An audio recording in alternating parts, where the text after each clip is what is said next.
ഏകദേശം 2 മണിവരെ രാത്രി നിരന്തരമായി ഈ സംഘടനയെ സ്നേഹിക്കുന്ന ഒരുപാട് ആളുകൾ, മുജാഹിദ് ബാലുശ്ശേരി പൊട്ടിക്കരഞ്ഞുകൊണ്ടാണ് പറഞ്ഞത് താഹക്ക ഈ പരിപാടി നടക്കരുത്. ഹുസൈൻ സലഫി വളരെ വിഷമത്തോട് വിളിച്ചിട്ട് പറഞ്ഞത് ഒരു കാരണവശാലും നടക്കരുത്. ഗൾഫിൽ നിന്ന് നമ്മുടെ സംഘടനയെ സ്നേഹിക്കുന്ന ഒരുപാട് ആളുകൾ പല ഭാഗത്തു നിന്നും ഇതിങ്ങനെ നടന്നാൽ ഇത് ഈ സംഘടനയ്ക്ക് ഉണ്ടാകുന്ന കോട്ടം ചെറുതല്ല, ഇതോടുകൂടി ഈ സംഘടന പിളരുകയായിരിക്കും അതിൻ്റെ ഫലം എന്ന് പറഞ്ഞു.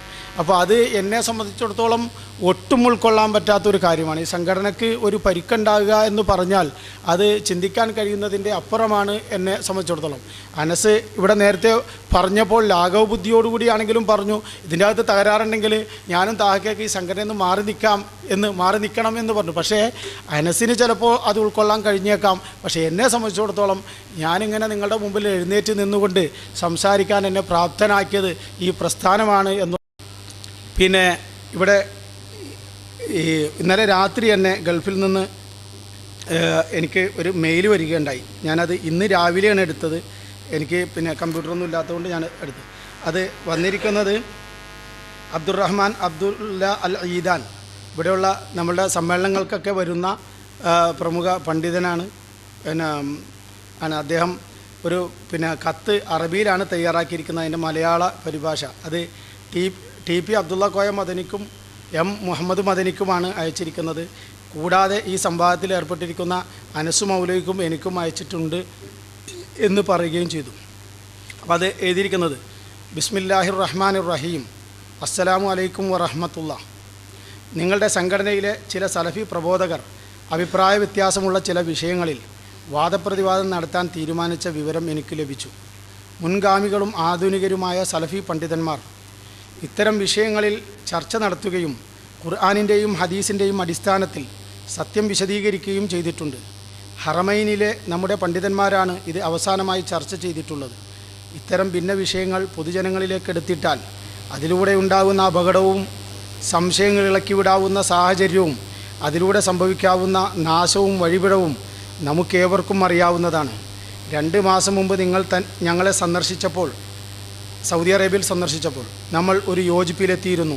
അതായത് ഔക്കാഫ് മന്ത്രിക്ക് തർക്കത്തിലിരിക്കുന്ന 2 വിഭാഗത്തെയും സൗദിയിലേക്ക് വിളിക്കുവാനുള്ള ഒരു ഔദ്യോഗിക കത്ത് നിങ്ങൾ അയക്കണമെന്നും തർക്കത്തിലിരിക്കുന്ന വിഷയങ്ങൾ ചർച്ച ചെയ്ത് ഐക്യം തകരുകയും സംഘടന പിളരുകയും ഫിത്തിനയും ഭിന്നതയും ഉണ്ടാകുവാനും സാധ്യതയുള്ള ഇത്തരം പ്രശ്നങ്ങൾ പരിഹരിക്കാൻ പണ്ഡിതന്മാരോടും പ്രബോധകന്മാരോടും ഒപ്പം ഇരിക്കണമെന്നും പറഞ്ഞിരുന്നു.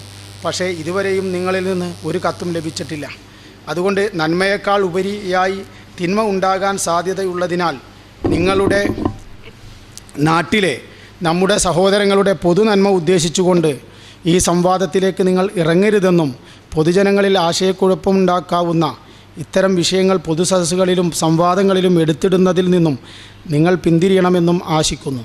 അതിനാൽ ഈ സംവാദം നിർത്തിവെക്കണമെന്നും 2 വിഭാഗത്തിൻ്റെയും കക്ഷികളെ ആ പണ്ഡിതന്മാരുമായി ചർച്ച ചെയ്യാൻ സൗദിയിലേക്ക് അയക്കണമെന്നും നിങ്ങളെ ഉണർത്തുകയാണ്. ഔക്കാഫ് മന്ത്രി സാലിഹ് ബിൻ അബ്ദുൽ അസീസ് ആലു ഷെയ്ഖുമായി ചർച്ച നടക്കുകയും നന്മക്ക് കാരണമാകുന്നതും നിങ്ങളുടെ പ്രബോധനത്തിനും സംഘടനക്കും ഗുണം നൽകുന്നതുമായ എന്ത് കാര്യവും ചെയ്യാൻ തയ്യാറാണെന്നും മന്ത്രി വെളിപ്പെടുത്തിയിട്ടുണ്ട്. അതുകൊണ്ട് ഈ പ്രശ്നം പരിഹരിക്കാൻ വളരെ പെട്ടെന്ന് നിങ്ങൾ സൗദിയിലേക്ക് വരണം. അതിൽ അലംഭാവം കാണിക്കരുത്. ഇങ്ങോട്ട് വരാനുള്ള നിയമപരമായ എല്ലാ കാര്യങ്ങളും നിർവഹിക്കുവാനും ഇരുവിഭാഗത്തിൻ്റെ ചെലവുകൾ ഏറ്റെടുക്കുവാനും ഞങ്ങൾ സന്നദ്ധരാണ്. നിങ്ങളുടെ ഐക്യവും ശക്തിയും തകർക്കുവാൻ, ശത്രുക്കൾക്ക് കടന്നു വരാനുള്ള വഴികളെ തടയുവാനും വ്യക്തികൾക്കിടയിൽ നീതിയും നന്മയും ഉണ്ടാകുവാനും നിങ്ങൾ ശക്തമായ നിലക്ക് പരിശ്രമിക്കണമെന്നും ഉപദേശിക്കുകയാണ്. അള്ളാഹു നിങ്ങളിലൂടെ നന്മ നടപ്പിലാക്കുകയും നിങ്ങളുടെ ഐക്യത്തെ ഉറപ്പിച്ചു നിർത്തുകയും ഇസ്ലാമിനും മുസ്ലിങ്ങൾക്കും നിങ്ങളെക്കൊണ്ട് ഗുണം നൽകുകയും ചെയ്യുമാറാകട്ടെ. മുഹമ്മദ് നബിയിലും അവിടുത്തെ അനുയായികളിലും അള്ളാഹുവിൻ്റെ അനുഗ്രഹം ഉണ്ടാകട്ടെ. ഷെയ്ഖ് അബ്ദുറഹ്മാൻ അബ്ദുല്ല അൽ ഈദാൻ. താഹ സാഹിബ് ഒരിക്കൽ വൈകാരികമായി എഴുന്നേറ്റ് ആ ദൗറയിൽ വെച്ചുകൊണ്ട് പറഞ്ഞത് റുഖിയ്യ ശറഈയ്യയിൽ കുറേ അബദ്ധങ്ങൾ ഇവിടെ സംഭവിച്ചിട്ടുണ്ട്, അത് എനിക്ക് അവതരിപ്പിക്കാൻ സമയം തരണം എന്ന് പറഞ്ഞത്. അപ്പോഴാണ് അബ്ദുറഹ്മാൻ സലഫി എഴുന്നേറ്റ് പറഞ്ഞത്, അടുത്ത ദൗറയിൽ എങ്കിൽ റുഖിയ്യ ശറഈയ്യ ആയിക്കോട്ടെ. താഹ സാഹിബിൻ്റെ ആവശ്യം മാനിച്ചുകൊണ്ട് അടുത്ത ദൗറയിൽ റുഖിയ്യ ശറഈയ്യ ആയിക്കൊള്ളട്ടെ എന്ന് പറയുകയും കഴിഞ്ഞ ദൗറയിൽ ഇവിടെ വെച്ചുകൊണ്ട് റുഖിയ്യ ശറഈയ്യ എന്ന വിഷയം ചർച്ച വരികയും അതിനുവേണ്ടി ഒരുപാട് ആളുകൾ ഒരുപാട് ആളുകൾ ഇവിടെ വന്നിട്ടുണ്ട്. പണ്ഡിതന്മാരല്ലാത്തവരും പണ്ഡിതന്മാരും വന്നിട്ടുണ്ട്. ഈ കേരളക്കരയിൽ ദഅവത്ത് നടത്തുന്നവർ വന്നിട്ടുണ്ട്, പ്രസംഗിക്കുന്നവർ വന്നിട്ടുണ്ട്, ഖത്തീബുമാർ വന്നിട്ടുണ്ട്. അങ്ങനെയുള്ള ഒരു സദസ്സിൽ വെച്ചുകൊണ്ട് അത് അവതരിപ്പിച്ചപ്പോൾ രാവിലെ ഞാൻ ഈ പുസ്തകത്തിൽ റുഖിയ ശർഈയെ സംബന്ധിച്ച് പറഞ്ഞ ഭാഗം പല ആളുകളും അത് വായിച്ചിട്ടില്ല എന്നതുകൊണ്ട് ഞാൻ ഇവിടുന്ന് വായിച്ച് കേൾപ്പിക്കുകയും അതിനുശേഷം ഈ പേജ് 14 പേജോളം വരുന്ന ഈ അഡ്രസ് ഇല്ലാത്ത ഈ പിന്നെ ആരോപണം മാത്രം ഉന്നയിച്ചുകൊണ്ട് ഒരു നസീഹത്തുമില്ലാതെ ഈ പ്രസ്ഥാനത്തെ അപകീർത്തിപ്പെടുത്തുവാൻ വേണ്ടി പ്രസിദ്ധീകരിച്ച ഈ പിന്നെ കുറിപ്പിൽ പറഞ്ഞിട്ടുള്ള ആരോപണങ്ങൾക്ക് അക്കമിട്ടുകൊണ്ട് 1, 2, 3, 4 എന്ന് ഹനീഫ് മൗലവി ഇവിടെ വിശദീകരിക്കുകയും അതിനുശേഷം ദുഹർ നമസ്കരിക്കാൻ എല്ലാവരും ഒന്നിച്ചു പോയി ഭക്ഷണം കഴിച്ച് മടങ്ങി വന്നു. ചോദ്യങ്ങൾ സംശയങ്ങളുണ്ടെങ്കിൽ ചോദിക്കാമെന്ന നിലയിൽ ചോദ്യാവസരങ്ങൾ നൽകി. അപ്പോഴും നമ്മുടെ പ്രവർത്തകർ എഴുന്നേറ്റ് ചോദ്യം ചോദിച്ചു, താഹ സാഹിബും ചോദ്യം ചോദിച്ചു. അങ്ങനെ ഇവിടെ കാര്യങ്ങൾ വ്യക്തമായി നടന്നു. താഹ സാഹിബ് പറഞ്ഞ ഉത്തരം എനിക്ക് കൃത്യമായി കിട്ടില്ലെന്ന് ഞാൻ ഇപ്പോൾ തന്നെ പറഞ്ഞുതരാം. ഇനി ആ ഉത്തരം ശരിയല്ല എന്ന് ഈ കൂട്ടത്തിൽ ആർക്കെങ്കിലും വാദമുണ്ടെങ്കിൽ അവർക്ക് ഇവിടെ എഴുന്നേറ്റ് കൊണ്ട് പറയാനും ഞങ്ങൾ അവസരം തരാം. ഇനിയും ഈ ആരോപണം പറഞ്ഞു നടക്കരുത്. നിങ്ങൾ കേരള നേതൃത്വത്തിൽ മുജാഹിദീനെ സ്നേഹിക്കുന്നുവെങ്കിൽ, കേരള ജമിയത്തുൽ ഉലമയെ സ്നേഹിക്കുന്നുവെങ്കിൽ, ഇത്തിഹാദ് ശുബ്ബാനുൽ മുജാഹിദീനെ സ്നേഹിക്കുന്നുവെങ്കിൽ, ഈ കേരളക്കരയിലും കേരളത്തിന് പുറത്തുമുള്ള 10,000-കണക്കിന് മുജാഹിദുകൾ നിങ്ങൾ സ്നേഹിക്കുന്നുവെങ്കിൽ ഈ രൂപത്തിലെ ആരോപണം അവരുടെ പേരിൽ പറയാൻ പാടില്ല. ഇത് ഔദ്യോഗികമായ ഒരു ബോഡി, ഉത്തരവാദിത്തപ്പെട്ടവർ, വേണ്ടപ്പെട്ട പണ്ഡിതന്മാർ കൂടിയിരുന്ന് തീരുമാനിച്ച് പുറത്തുവിട്ടിട്ടുണ്ടെങ്കിൽ അത് നാട്ടിൽ അവിടെ ഇവിടെയും നടന്നു അത് ഇനിയും തെറ്റുണ്ട് എന്ന് പറഞ്ഞു നടക്കുകയും തെറ്റെന്തെന്ന് ചോദിക്കുമ്പോൾ അതിപ്പോൾ പറയാൻ സൗകര്യമില്ല എന്ന് പറയുകയും ചെയ്യുന്ന നിലപാട് സ്വീകരിക്കാൻ പാടില്ല. തെറ്റുണ്ടെങ്കിൽ പറയണം. നിങ്ങൾക്ക് പറയാൻ ബുദ്ധിമുട്ടുണ്ടോ? ഈ പുസ്തകത്തിലെ തെറ്റ് നിങ്ങൾക്ക് കേരള ജമിയത്തുൽ ഉലമയെ അറിയിക്കാൻ ബുദ്ധിമുട്ടുണ്ടോ? നിങ്ങൾ ഞങ്ങളോട് പറയൂ. ഞങ്ങൾക്ക് ബോധ്യപ്പെട്ടാൽ തെറ്റാണെന്ന് ബോധ്യപ്പെട്ടാൽ ഞങ്ങൾ കേരള ജമിയത്തുൽ ഉലമയെ അറിയിക്കാൻ തയ്യാറാണ്. അപ്പോ വീണ്ടും ബുക്കിൽ തെറ്റുണ്ട്, അതിൽ സലഫി ആശയത്തിനെതിരായതുണ്ട് എന്ന് പറയുമ്പോൾ സലഫി ആശയത്തിനെതിരായ നിലപാടുകളുമായി ഒരു സംഘടന കേരള ജമിയത്തുൽ ഉലമ എന്ന സംഘടന നിലനിൽക്കുകയും ആ തൗഹീദിനും അതുപോലെ തന്നെ സലഫി ആശയത്തിന് എതിരായ നിലപാട് സ്വീകരിച്ച ഒരു സംഘടനയുടെ മെമ്പറായി ഞാൻ അറിയപ്പെടുകയും ചെയ്യുക എന്ന് പറഞ്ഞാൽ ഇത് മംഗടനകൾ ഈ പ്രസ്ഥാനത്തിന്റെ പേരിൽ ആരോപിച്ചുകൊണ്ടിരിക്കുന്ന ആരോപണമാണ്. മുജാഹിദ് പ്രസ്ഥാനത്തിന് കുറേ ഉണ്ട് തൗഹീദൊക്കെ, പക്ഷെ കുറേ തിന്മയുണ്ട്, അതിൽ കുറേ തെറ്റുണ്ട്. അങ്ങനെ കുറേ തെറ്റും ശരിയും കൂടെ കൂടിയൊരു അബലൂസ് സംഘടനയാണ് മുജാഹിദ് പ്രസ്ഥാനം എന്ന് ഞാൻ മനസ്സിലാക്കുന്നില്ല. ഈ പ്രസ്ഥാനം തൗഹീദുള്ള പ്രസ്ഥാനമാണ്. ഈ പ്രസ്ഥാനം മൻഹജുള്ള പ്രസ്ഥാനമാണ്. ഈ പ്രസ്ഥാനം സലഫി മൻഹജ് അനുസരിച്ചുകൊണ്ട് പ്രവർത്തിക്കുന്ന പ്രസ്ഥാനമാണ്. അതിനനുസരിച്ചുകൊണ്ട് നിലപാട് സ്വീകരിക്കുന്ന പ്രസ്ഥാനമാണ് എന്ന് മനസ്സിലാക്കിക്കൊണ്ടാണ് ഞാൻ ഇതിൽ പ്രവർത്തിക്കുന്നത്. ഞാൻ പ്രവർത്തിക്കുന്നത് അത് ആരുടെ മുന്നിലും പറയാൻ എനിക്ക് നട്ടലുണ്ട്, ആരുടെ മുന്നിലും തെളിയിച്ചു കൊടുക്കാനും എനിക്ക് നട്ടലുണ്ട്. അതുകൊണ്ട് തന്നെ കൃത്യമായി അത് തെളിയിച്ചു തരാൻ ഞങ്ങൾ തയ്യാറാണ് എന്ന് പറഞ്ഞത്. ഇപ്പോഴും അദ്ദേഹം എഴുന്നേറ്റ് വീണ്ടും ആരോപണം തന്നെ ഉന്നയിച്ചു, മറുപടി പറഞ്ഞിട്ടില്ല. ഞാൻ ഇനിയും മറുപടി പറഞ്ഞു തരാം. അന്ന് പറഞ്ഞിട്ടുണ്ട്, ദൗറയിൽ മറുപടി പറഞ്ഞിട്ടുണ്ട്, ഇനിയും മറുപടി പറഞ്ഞു തരാം. ഇനി അത് വരുന്നതിന് മുമ്പ് നിങ്ങൾ മനസ്സിലാക്കണം, അങ്ങനെ ഇവിടെ ചോദ്യോത്തരങ്ങൾ നടന്നു. ആ ചോദ്യോത്തരങ്ങൾ നടന്ന് അതിൻ്റെ അവസാനത്തിൽ എന്താ ചെയ്തത്? അതിൻ്റെ അവസാനത്തിൽ എല്ലാം കഴിഞ്ഞു. താഹ സാഹിബ് അദ്ദേഹത്തിന് ചോദിക്കാനുള്ള അവസരം കൊടുത്തു. അത് കഴിഞ്ഞ് അദ്ദേഹം അവസാനിപ്പിക്കുകയോ പറഞ്ഞു, ഞാൻ ഇങ്ങനെ ഒരു ദൗറയല്ല ഉദ്ദേശിച്ചത് എന്ന്. നേരെ മറിച്ച് ഇരുവിഭാഗം പണ്ഡിതന്മാരും ഇരുന്ന് ചർച്ച ചെയ്യുന്ന ഒരു ദൗറയാണ് ഉദ്ദേശിച്ചത് എന്ന്.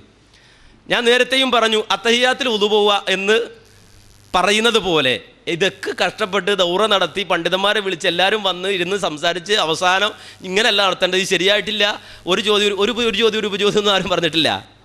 നമ്മുടെ സമയത്തിൻ്റെ പരിമിതിയിൽ ഇങ്ങനെ ചോദിക്കുക. ഇനി അന്ന് ദൗറ പോരെ എങ്കിൽ പറയായിരുന്നു, അടുത്ത ദൗറയിൽ ഇതേ വിഷയം നിങ്ങൾ വിഷയമൊന്നും അവതരിപ്പിക്കേണ്ട, കുറേ ചോദ്യങ്ങളുണ്ട് എന്ന് പറഞ്ഞെങ്കിൽ അടുത്ത മാസം ഓരോ മാസം ദൗറ നടക്കുന്നുണ്ട്. ഇപ്പോൾ റമദാന് ശേഷം അടുത്ത ദൗറ ഉണ്ട്. അന്ന് നമുക്ക് ചർച്ച ചെയ്തിട്ട് കാര്യങ്ങൾ തീരുമാനിച്ചാൽ മതിയാകുമായിരുന്നു. പക്ഷേ ഇത് സാധാരണക്കാർ കേൾക്കുമ്പോൾ ഇവരിങ്ങനെ ഒരു ഭാഗത്തു നിന്ന് വാദപ്രയോഗത്തിന് വെല്ലുവിളിക്കുക, മറുഭാഗത്ത് കേരള ജമിയത്തുൽ ഉലമ ഇല്ല പാവങ്ങൾ ഇങ്ങനെ മാറിപ്പോവുക, അപ്പോൾ ഇതിലെന്തോ തെറ്റുണ്ട് എന്ന് അവർക്കും അറിയാം എന്നിങ്ങനെ പറഞ്ഞു നടക്കുക. ഇത് കണ്ടപ്പോൾ സ്വാഭാവികമായിട്ടും മാനസികമായി വിഷമം തോന്നി, പ്രയാസം തോന്നി. അതുകൊണ്ടാണ് ഇവിടെ അന്നിരുന്ന ഞാൻ എഴുന്നേറ്റിട്ട് പറഞ്ഞത്, താഹ സാഹിബിൻ്റെ ആ ആവശ്യം അനുഭാവപൂർവ്വം നമുക്ക് പരിഗണിക്കാവുന്നതാണ്. വ്യക്തിപരമായി ഞാനും ഹനീഫും തയ്യാറാണ്. കേരള ജമിയത്തുൽ ഉലമയെക്കുറിച്ച് പറയാൻ ഞാൻ ആളല്ല. ഞാൻ എൻ്റെ കാര്യം പറയാം, ഹനീഫിൻ്റെ കാര്യവും പറയാം. നമുക്ക് രണ്ട് കൂട്ടർക്കും ഇരുന്നിട്ട് ചർച്ച ചെയ്യാം എന്ന് പറഞ്ഞു. അങ്ങനെ വ്യക്തിപരമായി നിങ്ങൾ പണ്ഡിതന്മാരെ കൊണ്ടുവരും എന്ന് പറഞ്ഞു. അങ്ങനെ പണ്ഡിതന്മാരെ കൊണ്ടുവരാം എന്ന് തീരുമാനിക്കുക. അദ്ദേഹം അതിന് ഞാൻ തയ്യാറാണെന്ന വിവരം അറിയിക്കുകയും ചെയ്തു. അതിന് വന്ന് ദൗറയിലുണ്ട്, ആളുകൾ ഇവിടെ ഉണ്ട്, അവർ സാക്ഷിയാണ്. അതിനുശേഷം അന്ന് തന്നെ പറഞ്ഞു, ഫോൺ മൗലവി ഫോൺ എടുക്കാതിരിക്കരുത്, ഫോൺ എടുത്താൽ മതി എന്ന് പറഞ്ഞു. അപ്പോൾ എൻ്റെ ഒരു ന്യൂനതയാണ് ഫോൺ എടുക്കാതിരിക്കുക എന്നതാണ് അവിടെ വന്നത്. ആയിക്കോട്ടെ, ചില സന്ദർഭത്തിൽ എനിക്ക് ഫോൺ എടുക്കാൻ കഴിയില്ല, അതെൻ്റെ വ്യക്തിപരമായ സംഗതി. എന്തെങ്കിലും വായിക്കാതിരിക്കുകയാണെങ്കിൽ ഞാൻ ഫോൺ ഓഫാക്കിയിട്ടോ അല്ലെങ്കിൽ മാറ്റി സൈലൻ്റ് ആക്കി വെക്കുകയോ ചെയ്യും. അതല്ലെങ്കിൽ ചിലപ്പോൾ യാത്രയിലായിരിക്കും കൂടുതലുണ്ടാവുക, അപ്പോൾ ഞാൻ സ്വാഭാവികമായിട്ടും പിന്നെ സൈലൻ്റ് ആക്കി വെക്കും. ചില സന്ദർഭത്തിൽ അത്യാവശ്യ കോളാണെങ്കിൽ അറ്റൻഡ് ചെയ്യേണ്ടിയും വരും. അങ്ങനെ അറ്റൻഡ് ചെയ്യുന്ന ഒരാളാണ്. അപ്പോൾ പൊതുവിൽ പറയാറുണ്ട് അനുസോലെ ഫോൺ വിളിച്ചാൽ കിട്ടില്ല. അപ്പോൾ ഞാൻ കഴിവിൻ്റെ പരമാവധി താഹ സാഹിബിൻ്റെ ഫോൺ കണ്ടാലും എടുക്കണമെന്ന് മനസ്സിൽ അന്നേരം നിയത്ത് വെച്ചു. അങ്ങനെ ആദ്യം താഹ സാഹിബ് വിളിച്ചിട്ട് തീരുമാനിച്ചു എപ്പോൾ വരണമെന്ന് ചോദിച്ചു, തീയതി പറഞ്ഞു. അങ്ങനെ വീട്ടിൽ പിന്നെ 3 ആളുകൾ വന്നു. അതിൽ താഹ സാഹിബ് ഉണ്ട്, ബാക്കി അദ്ദേഹത്തിൻ്റെ 2 സുഹൃത്തുക്കളുമുണ്ട്. 3/7/2012 ചൊവ്വാഴ്ച വൈകുന്നേരം 5 മണിക്ക് വീട്ടിലെത്തി. അങ്ങനെ വീട്ടിലെത്തി നല്ല സംസാരം ഒക്കെ കഴിഞ്ഞിട്ട് പിന്നെ താഹ സാഹിബും ആയിട്ട് സംവാദ ചർച്ച നടന്നു. അതിൽ ഒന്നാമത്തെ വാദം പിന്നെ അതെന്താണെന്ന് ചിലപ്പോൾ ആളുകൾക്ക് മനസ്സിലാകാത്തതുകൊണ്ട് എന്തോ അതിൽ വിട്ടുപോയി എന്നൊക്കെ പറയുമ്പോൾ ചിലപ്പോൾ എന്തോ കാര്യമായി വിട്ടുപോയി എന്ന് തെറ്റിദ്ധരിക്കാൻ സാധ്യത. കേട്ടോളൂ, NK താഹ സാഹിബ് പറയുന്നത്, ജിന്ന് പിശാജ് റുക്കിയ ശരി എന്ന പേരിൽ ജമിയത്തുൽ പുറത്തിറക്കിയ പുസ്തകത്തിൽ സലഫി ആശയങ്ങളോട് യോജിക്കാത്ത ഭാഗങ്ങളും ഉണ്ട്. ഇതാണ്. അപ്പോൾ ഞാൻ ചോദിച്ചു, അല്ല അങ്ങനെ തന്നെ എഴുതണോ? ഭാഗങ്ങളും ഉണ്ട് എന്ന് പറയുമ്പോൾ അതൊരു പ്രയോഗ രസക്കുറവുണ്ട്, അതുകൊണ്ട് ഭാഗങ്ങൾ ഉണ്ട് എന്നാണോ ഭാഗങ്ങളും ഉണ്ട് എങ്ങനെ എഴുതണം? അപ്പോൾ അദ്ദേഹം പറഞ്ഞില്ല, ഭാഗങ്ങളും ഉണ്ട് അങ്ങനെ തന്നെ എഴുതിയാൽ മതി എന്ന് പറഞ്ഞു. ആയിക്കോട്ടെ, ഭാഗങ്ങളും ഉണ്ട്, അത് എഴുതി. ഞാൻ എഴുതിയത് കാര്യം ഞങ്ങൾക്ക് 2 പേരും കൂടി എഴുതാൻ പറ്റില്ല. ഞങ്ങൾക്ക് ഓരോ അക്ഷരം വെച്ച് ഒരാൾ മറ്റേ അങ്ങനെ എഴുതാൻ പറ്റില്ല. അപ്പോൾ ഒരാൾ 2 പേരുടെയും വാദം അംഗീകരിച്ചത് ഞാനിവിടെ എഴുതി. രണ്ടാമത്തത് എൻ്റെ വാദം, ജിന്ന് പിശാജ് റുക്കിയ ശരി എന്ന പേരിൽ ജമിയത്തുൽ പുറത്തിറക്കിയ പുസ്തകത്തിലെ ആശയങ്ങൾ മുഴുവനും സലഫി ആശയങ്ങളോട് യോജിക്കുന്നതും പ്രമാണബദ്ധവുമാണ്. ഇത് എൻ്റെ വാദവും എഴുതി. പ്രമാണങ്ങൾ ഖുർആൻ, സ്വഹീഹായ ഹദീസ്, ഇജ്മാ, ഖിയാസ്. ഇനി നിബന്ധനകൾ, 2 ഭാഗങ്ങളിൽ നിന്നും 7 വീതം പണ്ഡിതന്മാരെയും 30 വീതം കേൾവിക്കാരെയും പങ്കെടുപ്പിക്കാവുന്നതാണ്. ഇത് എൻ്റെ സജഷനാണ്, ശരിയാണ്. പിന്നെ എനിക്ക് താഹ സാഹിബ് പറഞ്ഞത് എൻ്റെ ആവശ്യമാണ്. അപ്പോൾ താഹ സാഹിബ് യഥാർത്ഥത്തിൽ പറഞ്ഞ 10 പണ്ഡിതന്മാരും 100 ഓഡിയൻസും എന്നാണ് പറഞ്ഞത്. ഒരു ഭാഗത്തുനിന്ന് 100 പേര്. ഞാൻ ചോദിച്ചു, ഇതെങ്ങനെ നടത്തും? ഒരു ഭാഗത്ത് 100 ആൾക്കാർ, മറ്റേ ഭാഗത്ത് 100 ആൾക്കാർ, 10 പണ്ഡിതന്മാരും മാറി നിന്നിട്ട് ഇതെങ്ങനെ നടത്തും? ഇത് പ്രായോഗികമായിട്ട് നടത്തണ്ടേ? അങ്ങനെ അത് 50ലേക്ക് ചുരുങ്ങി. പിന്നെ അത് 30 ആക്കി കൊടുത്തു. 30 എന്ന് പറഞ്ഞ് ഞാനാ. താഹ സാഹിബ് പറഞ്ഞത് 100 ആൾക്കാർ വെച്ച് നടത്തണമെന്ന് പറഞ്ഞത്, 10 പണ്ഡിതന്മാർ വേണമെന്നാണ് പറഞ്ഞത്. അപ്പോൾ അത് 30 പ്രായോഗികമായി നടത്താം എന്നൊക്കെ പറഞ്ഞു. 18/7/2014, അഥവാ ഇന്ന് രാവിലെ 9:30 മുതൽ സംവാദം ആരംഭിക്കുന്നതാണ്. 2 കൂട്ടരും 20 മിനിറ്റ് വീതം വിഷയം അവതരിപ്പിക്കുകയും തുടർന്നുള്ള 4 മണിക്കൂർ ഓരോ മണിക്കൂർ വീതം മാറി മാറി ചോദ്യങ്ങൾ ചോദിക്കുകയും അവസാന 10 മിനിറ്റ് വീതം അവലോകനവും നടത്തേണ്ടതാണ്. ഇതാണ്. അപ്പം 4 മണിക്കൂർ ചോദ്യോത്തരം, 20 മിനിറ്റ് വിഷയാവതരണം, അവസാനം 10 മിനിറ്റ് വീതം അവലോകനം. ഇതാണ് പറഞ്ഞത്. ഇതിൽ വിട്ടുപോയത് എന്താണെന്ന് ചോദിച്ചാൽ, ഒരു ഭാഗത്തിന് എത്ര മിനിറ്റ് ചോദ്യം ചോദിക്കുമ്പോൾ എത്ര മിനിറ്റ് വേണം? 5 മിനിറ്റ് വീതം എന്നാണ് ഞങ്ങൾ സംസാരത്തിൽ തീരുമാനിച്ചിരുന്നത്. പക്ഷെ അതിവിടെ എഴുതിയില്ല, മറന്നുപോയതാ. ഒരു വിഭാഗം 1 മണിക്കൂർ ചോദ്യം ചോദിക്കുമ്പോൾ 5 മിനിറ്റ് വീതം ഓരോ ഭാഗത്തിന്. ആ 5 മിനിറ്റ് എന്നുള്ളത് വിട്ടുപോയി. അതാണ് ഞാൻ പിന്നെ തിരിച്ച് വിളിച്ചിട്ട് പറഞ്ഞു, നമ്മൾ പറഞ്ഞത് 5 മിനിറ്റ് വീതമാണ്, പക്ഷേ അത് എഴുതുന്നത് വിട്ടുപോയിട്ടുണ്ട് താഹക്ക. അത് നമ്മൾ അവിടെ വരുമ്പോൾ ഒന്നുകിൽ ഇപ്പോൾ തന്നെ താഹക്കയുടെ കയ്യിലുള്ളതിൽ താഹക്ക തിരുത്തിക്കും, എനിക്ക് പ്രശ്നമില്ല, ഞാൻ അനുവദിച്ചിരിക്കുന്നു.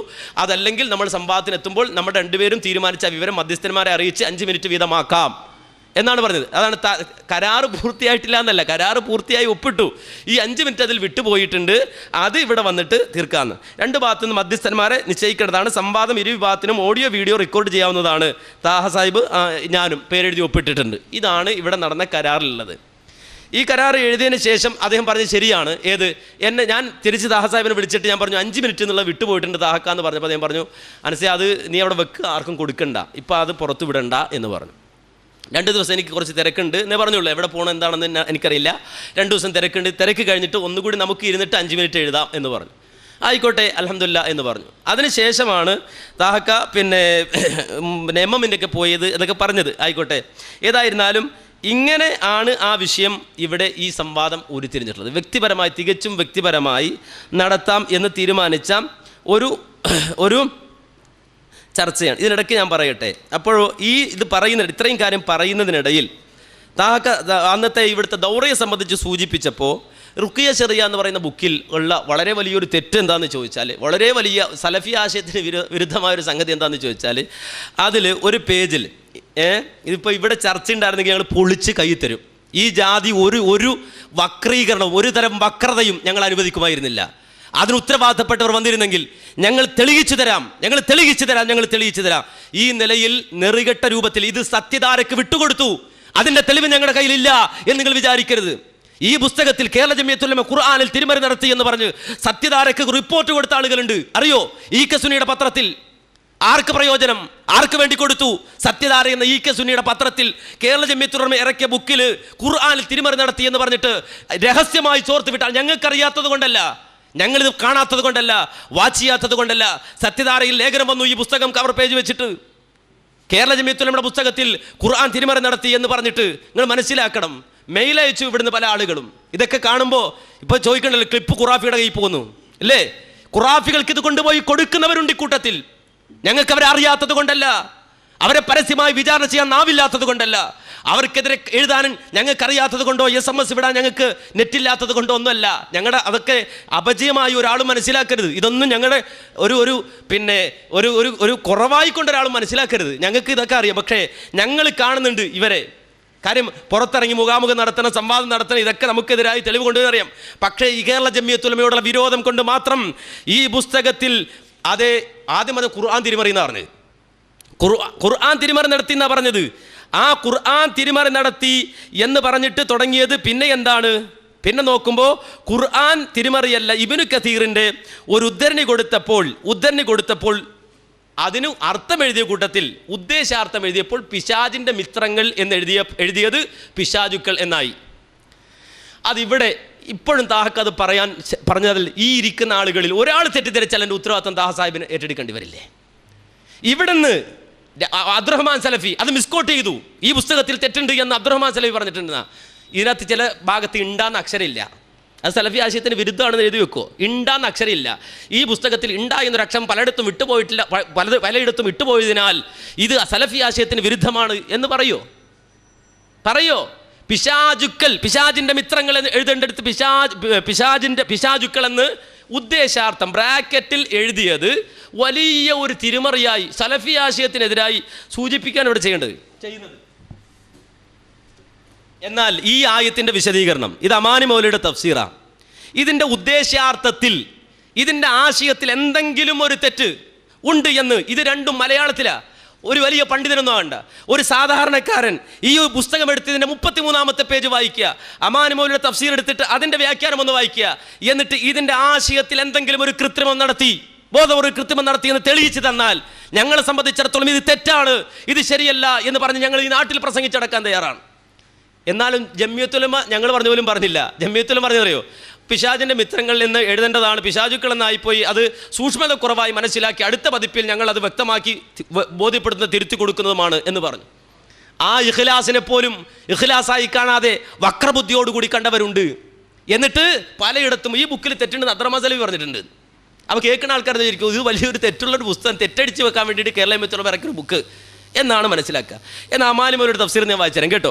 ഇന്നമാ ദാലികുമു ശൈത്താനു യുഖവ്വിഫു ഔലിയാഹു ഫലാ തഖാഫൂഹും വഖാഫൂനി ഇൻ കുന്തും മുഅ്മിനീൻ. സത്യവിശ്വാസികളെ നിശ്ചയമായും അത് പിശാചുക്കൾ തന്നെയാണ്. അവൻ തൻ്റെ മിത്രങ്ങളെക്കുറിച്ച് നിങ്ങളെ ഭയപ്പെടുത്തുകയാണ്. അതിനാൽ അവരെ നിങ്ങൾ ഭയപ്പെടേണ്ട, എന്നെ ഭയപ്പെടുകയും ചെയ്യുവീൻ നിങ്ങൾ സത്യവിശ്വാസികളാണെങ്കിൽ. ഇതിൻ്റെ വിശദീകരണം അമാനി മൗലവി എന്താ എഴുതേണ്ടത്? ഇത് അർത്ഥം എഴുതിയത്. അതിൻ്റെ വിശദീകരണം അമാനി മൗലവി എഴുതിയത്, മദീനയെ ആക്രമിക്കുവാൻ ഖുറൈശികൾ വമ്പിച്ച സൈന്യശേഖരം നടത്തുന്നുണ്ട്, അവർ ഈ രാജ്യം നശിപ്പിച്ചേക്കും, അവരെ ഭയപ്പെട്ടുകൊള്ളണം എന്നിങ്ങനെ മുകളിൽ കണ്ടതുപോലെയുള്ള ഭീഷണികളും കള്ളപ്രചരണങ്ങളുമൊക്കെ പിശാചിൻ്റെ വകയാണ്. മാത്രമല്ല അവനും അവൻ്റെ അനുയായികളുമാണ് അവൻ്റെ അവൻ്റെ ബന്ധുക്കളായ അവിശ്വാസികളെക്കുറിച്ച് നിങ്ങളിൽ ഭയം ജനിപ്പിച്ച് നിങ്ങളെ നിർവീര്യമാക്കി മുതലെടുക്കുകയാണ് അവൻ്റെ ലക്ഷ്യം. അത്തരം ഭീഷണികൾക്കൊന്നും സത്യവിശ്വാസികളായി നിങ്ങൾ വഴങ്ങരുത്. സത്യവിശ്വാസികളായ സ്ഥിതിക്ക് നിങ്ങൾ അള്ളാഹുവിനെ മാത്രമാണ് ഭയപ്പെടേണ്ടത് എന്ന് സാരം. ഈ ആശയം സമർത്ഥിക്കാനാണ് ഈ ഒരു പേജ് ഈ ഭാഗം മാത്രമല്ല, ഇതിൻ്റെ മുമ്പ് 32-ാമത്തെ പേജ് മുതൽ അതിനുശേഷം അത് കഴിഞ്ഞ് അവസാനിക്കുന്ന 34-ാമത്തെ പേജ് വരെ അന്നത്തെ ദൗറയിൽ ഞാൻ വായിച്ചു കേൾപ്പിച്ചിരുന്നു. എന്നിട്ട് പറഞ്ഞു ഇതിൽ ആശയത്തിൽ ഒരു തെറ്റില്ല. പിശാചുക്കൾ എന്നത് പിശാചിൻ്റെ മിത്രങ്ങൾ, അത് ജമിയത്തുൽ ഉലമ അടുത്ത പതിപ്പിൽ മിത്രങ്ങൾ തന്നെ എഴുതി വെക്കാം എന്ന് പറഞ്ഞ സ്ഥിതിക്ക് പിന്നെ അതൊരു ആരോപണമായി കൊണ്ടു നടക്കേണ്ടതില്ല. അതുമാത്രമല്ല, ഇണ്ടാന്ന അക്ഷരം പലയിടത്തും വിട്ടുപോയിട്ടുണ്ട്. അത് ഞാൻ ഇപ്പോൾ പറയാം. ഞാൻ ഇത് വായിക്കണം വേറെയും തെറ്റുണ്ടോ എന്ന് നോക്കുമ്പോൾ കുറേ പല സ്ഥലത്ത് ഉണ്ടാകുന്നില്ല. പിന്നെ ചിലത് അങ്ങോട്ടും ഇങ്ങോട്ടൊക്കെ ചെറിയ വ്യത്യാസം വാചക ഘടനയിൽ വന്നതൊക്കെ കാണാൻ കഴിഞ്ഞിട്ടുണ്ട്. അങ്ങനെയാണെങ്കിൽ ഞാൻ ഒരു ടൺ സാധനം ഇവിടെ കൊണ്ടുവന്നിട്ടുണ്ട്. നിങ്ങൾ അവസരം തന്നെങ്കിൽ നമ്മൾ പറഞ്ഞ് ഈ വ്യക്തമാക്കി തരുമായിരുന്നു, ബോധ്യപ്പെടുത്തി തരുമായിരുന്നു. ഇത് ജബ്ബാർ മൗലവിയുടെ ബുക്കാണ്. ഒരു ഡസൻ തെറ്റ് ഞാനിതിൽ കാണിച്ചുതരാം. വാദപ്രയോഗത്തിനുണ്ടോ? 1 ഡസൻ തെറ്റ്, 1 ഡസനിലധികം തെറ്റ് ഈ പുസ്തകത്തിൽ ഞാൻ കാണിച്ചു തരാം. ഈ 1 ഡസനിലധികം തെറ്റ് സലഫി ആശയത്തിനെതിരാണ് എന്ന് പറഞ്ഞ് വാദപ്രതിവാദത്തിനുണ്ടോ? തൗഹീദിനെ സംബന്ധിച്ചിറങ്ങിയ ബുക്കാണിത്. തൗഹീദ് വിമർശനങ്ങൾക്ക് മറുപടി പറഞ്ഞാൽ ഓരോ പേജ് അടക്കം ഞാൻ വായിച്ചു തരാം. 1 ഡസനിലധികം തെറ്റ് ഇതിൽ ഞാൻ കാണിച്ചു തരാം. ആശയപരമായി ഇത് കാണിച്ചു തരാം, ഇബാറത്തിൽ കാണിച്ചു തരാം, അക്ഷരത്തെറ്റ് കാണിച്ചു തരാം. എന്താ കാണേണ്ടത് നിങ്ങൾക്ക്? ഇബാറത്തിൽ കാണണോ, അർത്ഥത്തിൽ കാണണോ, അതുപോലെ തന്നെ പിന്നെ ഈ രൂപത്തിൽ തന്നെ അക്ഷരത്തെറ്റ് കാണണോ? ഇതൊക്കെ എടുത്തിട്ട് ഇപ്പോൾ തൗഹീദ് ഈ ബുക്ക് എടുത്തിട്ട് ഇങ്ങനെ സലഫി ആശയത്തിന് വിരുദ്ധമായി ജബ്ബാർ മൗലവി എഴുതി നടക്കുന്നു പറഞ്ഞിട്ട് വാദപ്രയോഗം നടത്തുമോ? സ്വാഭാവികമാണ്. മനുഷ്യൻ അത് മാത്രമൊന്നുമില്ല, ഒരുപാട് സാധനമുണ്ട് ഇവിടെ. ഇതൊന്നും ചെയ്യരുത്. ഇതൊക്കെയെന്ന് വെച്ചാൽ മനുഷ്യർ ചെയ്യുന്ന പ്രവർത്തനത്തിൽ അതിൻ്റെതായ കുറേ, ഇത് പടച്ചോൻ ചെയ്തതല്ല, മനുഷ്യരുടെ ആ നിലക്കുള്ള ഇത് വരും. പക്ഷെ ആശയത്തിൽ ഒരു തെറ്റുമില്ല. അത് തെളിയിച്ചു തരാൻ ഞങ്ങളെ സംബന്ധിച്ചിടത്തോളം ഞങ്ങൾക്ക് ഉറപ്പുണ്ട്, നട്ടലുണ്ട്. ഒരാളും അതിനെ സംബന്ധിച്ചിടത്തോളം തടസ്സം ഉണ്ടാവില്ല. ഇതൊക്കെ പറയുമ്പോഴും ഒരു കാര്യം മനസ്സിലാക്കണം എന്ന് വെച്ചാൽ, എനിക്ക് വേണ്ടപ്പെട്ട ആളാണ് താഹ സാഹിബ്. താഹ സാഹിബ് അകപ്പെട്ടിട്ടുള്ള അബദ്ധം അദ്ദേഹത്തിന് ബോധ്യപ്പെടുത്തി കൊടുക്കൽ എൻ്റെ ഉത്തരവാദിത്തമുണ്ട്. ആ നസീഹത്ത് മാത്രമേ ഞാൻ നിർവഹിക്കുള്ളൂ. എൻ്റെ മനസ്സിൽ അദ്ദേഹത്തോട് ഒരു അംശം പോലും ഒരു വെറുപ്പോ വിദ്വേഷമോ ഇല്ല. ഞാൻ സ്നേഹിക്കുന്നു, എൻ്റെ സഹോദരനെ പോലെ സ്നേഹിക്കുകയാണ്. ആ സ്നേഹം ഞാൻ പ്രകടിപ്പിക്കുകയാണ്. പക്ഷേ ഈ വിഷയത്തിൽ അദ്ദേഹം പെട്ടുപോയ അബദ്ധം അദ്ദേഹം അറിഞ്ഞുകൊണ്ട് ഒരു കുരുക്കിൽ ചാടുന്ന ആളല്ല. എനിക്കറിയാം അദ്ദേഹത്തെ. ഇവിടുത്തെ ഖാദിയാനികളുമായി സംവദിക്കുന്ന, അതുപോലെ തന്നെ ക്രിസ്ത്യാനികളുമായി സംവദിക്കുന്ന, സുന്നികളുമായി, സുന്നി മുസ്ലിയാക്കന്മാരുമായി വാദപ്രതിവാദം നടത്താൻ പോയിരുന്ന ആളാണ് താഹ സാഹിബ്. ആ താഹ സാഹിബിനെ ഇങ്ങനെ കാണേണ്ടി വരുന്നതിൽ മനസ്സുകൊണ്ട് വേദനിക്കുന്ന ആളാണ്, മനസ്സുകൊണ്ട് ബുദ്ധിമുട്ടുള്ള ആളാണ്. അതുകൊണ്ട് ആ രൂപത്തിലുള്ള പ്രയാസം മാത്രം ഞാൻ സൂചിപ്പിക്കുന്നു. ഈ വിഷയത്തിൽ അബദ്ധം പണഞ്ഞു. നിങ്ങളെ സപ്പോർട്ട് ചെയ്യാൻ ഒരു മൗലവിയും വരില്ല. ഞങ്ങൾ ചലഞ്ച് ചെയ്ത് പറയുന്നു, നിങ്ങളെ സപ്പോർട്ട് ചെയ്യാൻ ഒരു മൗലവിയും വരില്ല.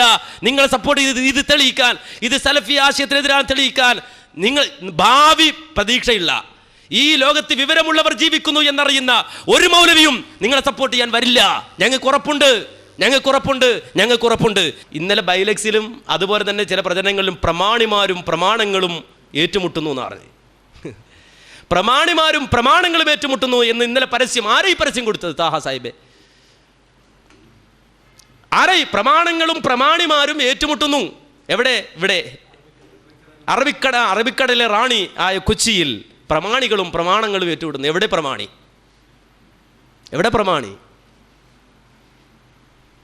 എനിക്ക് മനസ്സിൽ വിഷമമുണ്ട്. കാരണം വെച്ചാൽ എൻ്റെ പ്രവർത്തകരും എൻ്റെ ഞാൻ മുമ്പ് ആലുവയിൽ വെച്ച് എൻ്റെ സുഹൃത്തുക്കളോട് വളരെ സ്നേഹത്തോടെ പറഞ്ഞിട്ടുണ്ട്, നിങ്ങളിത് വലിച്ചിടരുത്. വലിച്ചിട്ടാൽ ഇതിൻ്റെ ദുരന്തം നിങ്ങൾ വിചാരിക്കുന്നതിനപ്പുറമാണെന്ന് എൻ്റെ മുന്നിൽ ഞാൻ നോക്കുമ്പോൾ കാണുന്ന പലരോടും ഞാൻ പറഞ്ഞിട്ടുണ്ട്. നിങ്ങൾ ദയവ് ചെയ്ത് ഇത്തരം പ്രവർത്തനങ്ങളിൽ പിന്തിരിയണം, നിങ്ങൾ ഈ ഫിത്ന വലിച്ചിടരുത് എന്ന് സ്നേഹത്തോടെ എൻ്റെ സഹോദരങ്ങളോട് ഞാൻ പറഞ്ഞിട്ടുണ്ട്. വൈറ്റില സലഫി മസ്ജിദിൽ വെച്ച് പറഞ്ഞിട്ടുണ്ട്, ഈ ഫിത്ന നിങ്ങൾ വലിച്ചു കൊണ്ടുവരരുത്, എറണാകുളത്ത് നിങ്ങൾ കൊണ്ടുവരരുത്. ആലുവയിൽ വെച്ച് സ്നേഹത്തോടെ പറഞ്ഞു. അതുപോലും തെറ്റിദ്ധരിപ്പിച്ച് പലർക്കും ഫോൺ ചെയ്തിട്ട് എന്നെക്കുറിച്ച് അപവാദം പറഞ്ഞു നടന്ന ആളുകൾ ഇവിടെയുണ്ട് എന്ന് എനിക്കറിയാം. എനിക്ക് മനസ്സിൽ വിഷമമൊന്നുമില്ല, അവരോട് എനിക്ക് വിഷമമൊന്നുമില്ല. ഞാൻ പൊരുത്തപ്പെട്ടിരിക്കുന്നു. പക്ഷെ എന്നിട്ട് പോലും ആ വിവരം അറിയിച്ചിട്ട് ഞാനുമായിട്ട് സംസാരിച്ചിട്ടില്ല ഇന്ന് വരെ ഒരാളും. ഈ വിഷയത്തിൽ തീരുമാനമാകാത്ത വിഷയമല്ല, തീരുമാനമായ വിഷയമാണ്. ആ വിഷയത്തിൽ സലഫി ആശയത്തിനെതിരുണ്ട് എന്ന് മാത്രമല്ല, ബഅ്ള അൽ മസായിൽ ഖിലാഫിയായ അഭിപ്രായ വ്യത്യാസമുള്ള ചില മസാലകളിൽ പല ചർച്ചകളും പണ്ഡിതന്മാർ നടത്തിയിട്ടുണ്ട്. അതൊക്കെ എടുത്ത് പറയാൻ ഞങ്ങളുടെ കയ്യിൽ ഇല്ലാഞ്ഞിട്ടല്ല, ഉണ്ട്. അതിന് തീർന്നിട്ടില്ല. അവിടെ ഇരിക്കും. ഇങ്ങനെയുള്ള ഇടപെടൽ തന്നെ പ്രശ്നം. അവിടെ ഇരിക്കും. നിങ്ങൾ എന്താ ഇങ്ങനെ കാണിക്കുക? അങ്ങനെ ഇടപെടരുത്, ചോദിക്കരുത്. നിങ്ങൾ ചോദിക്കാൻ അവസരമില്ല. അതിന് സംവാദം ഇവിടെ ആളുകളുണ്ടായിരുന്നു. നിങ്ങളല്ല ചോദിക്കേണ്ടത്.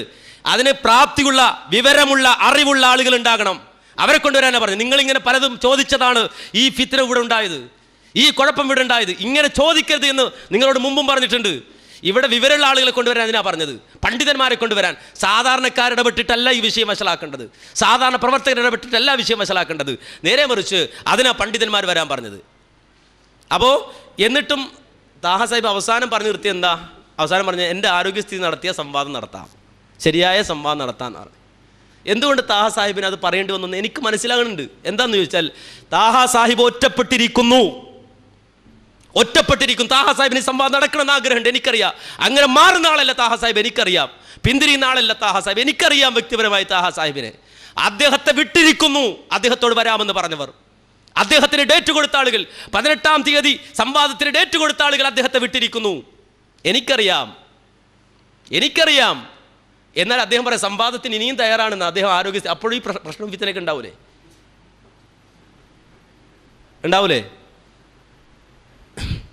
എനിക്ക് വിഷമമുണ്ട് മാന്യ സഹോദരങ്ങളെ.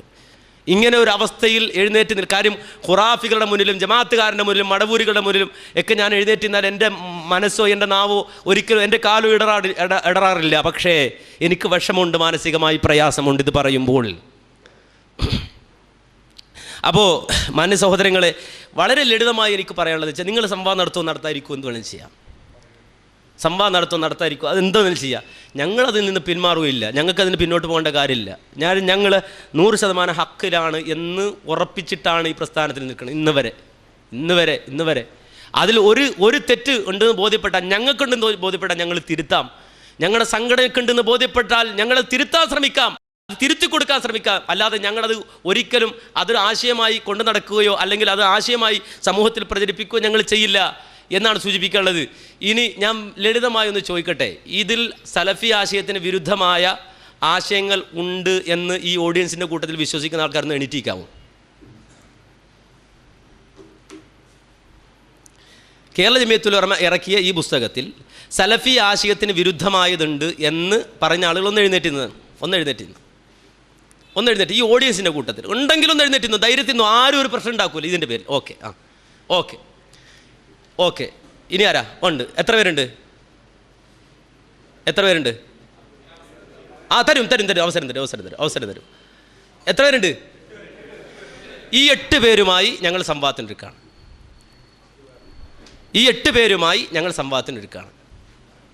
കാരണം വെച്ചാൽ ഇതുമായി ഒരാൾ ഇവിടുന്ന് പോകണ്ട, ഈ വിഷയവും കൊണ്ട് ഒരാൾ ഇവിടുന്ന് പോകണ്ട. ഈ 8 പേരുമായി ഞങ്ങൾ ഇപ്പോൾ സംവാദത്തിനെടുക്കുകയാണ്. അവർക്ക് ജമിയത്തുൽ ഉലമ സലഫി ആശയത്തിനെതിരായത് പറഞ്ഞിട്ടുണ്ട് എന്ന് അവരിവിടുന്ന് തെളിയിച്ചു തരണം. ഞങ്ങൾക്ക് മുന്നിൽ തെളിയിച്ചു തരണം. അതിനകത്ത് ആദ്യം വരുന്ന ആരാ? നിങ്ങൾ ചോദിക്കണ്ട. ഇവിടെ ചോദ്യം കഴിഞ്ഞു, ഉത്തരം കഴിഞ്ഞു. അവിടെ നിൽക്ക്. നിങ്ങൾ അങ്ങനെ പോകല്ലേ മക്കളെ, അങ്ങനല്ല. അവിടെ നിൽക്ക്.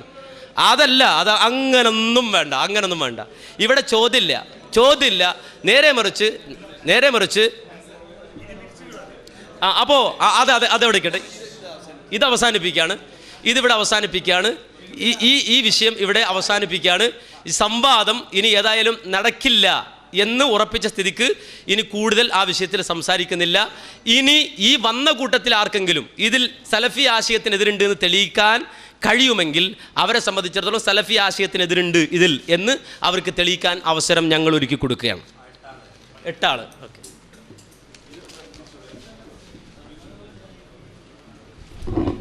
അസ്സലാമു അലൈക്കും. ഇവിടെ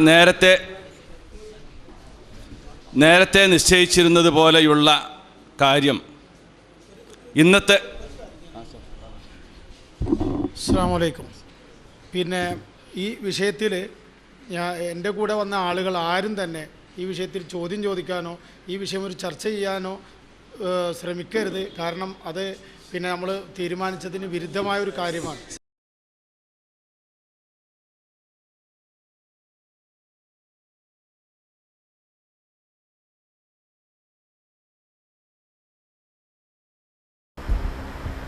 പ്രിയമുള്ള സഹോദരങ്ങളെ, കേരള നദുവത്തുൽ മുജാഹിദീനിൽ ഇടക്കാലത്തുണ്ടായ സങ്കടകരമായ ഒരു പിളർപ്പിൽ അറിയാതെ ഭാഗവാക്കായി പോയ ഒരാളാണ് ഞാൻ.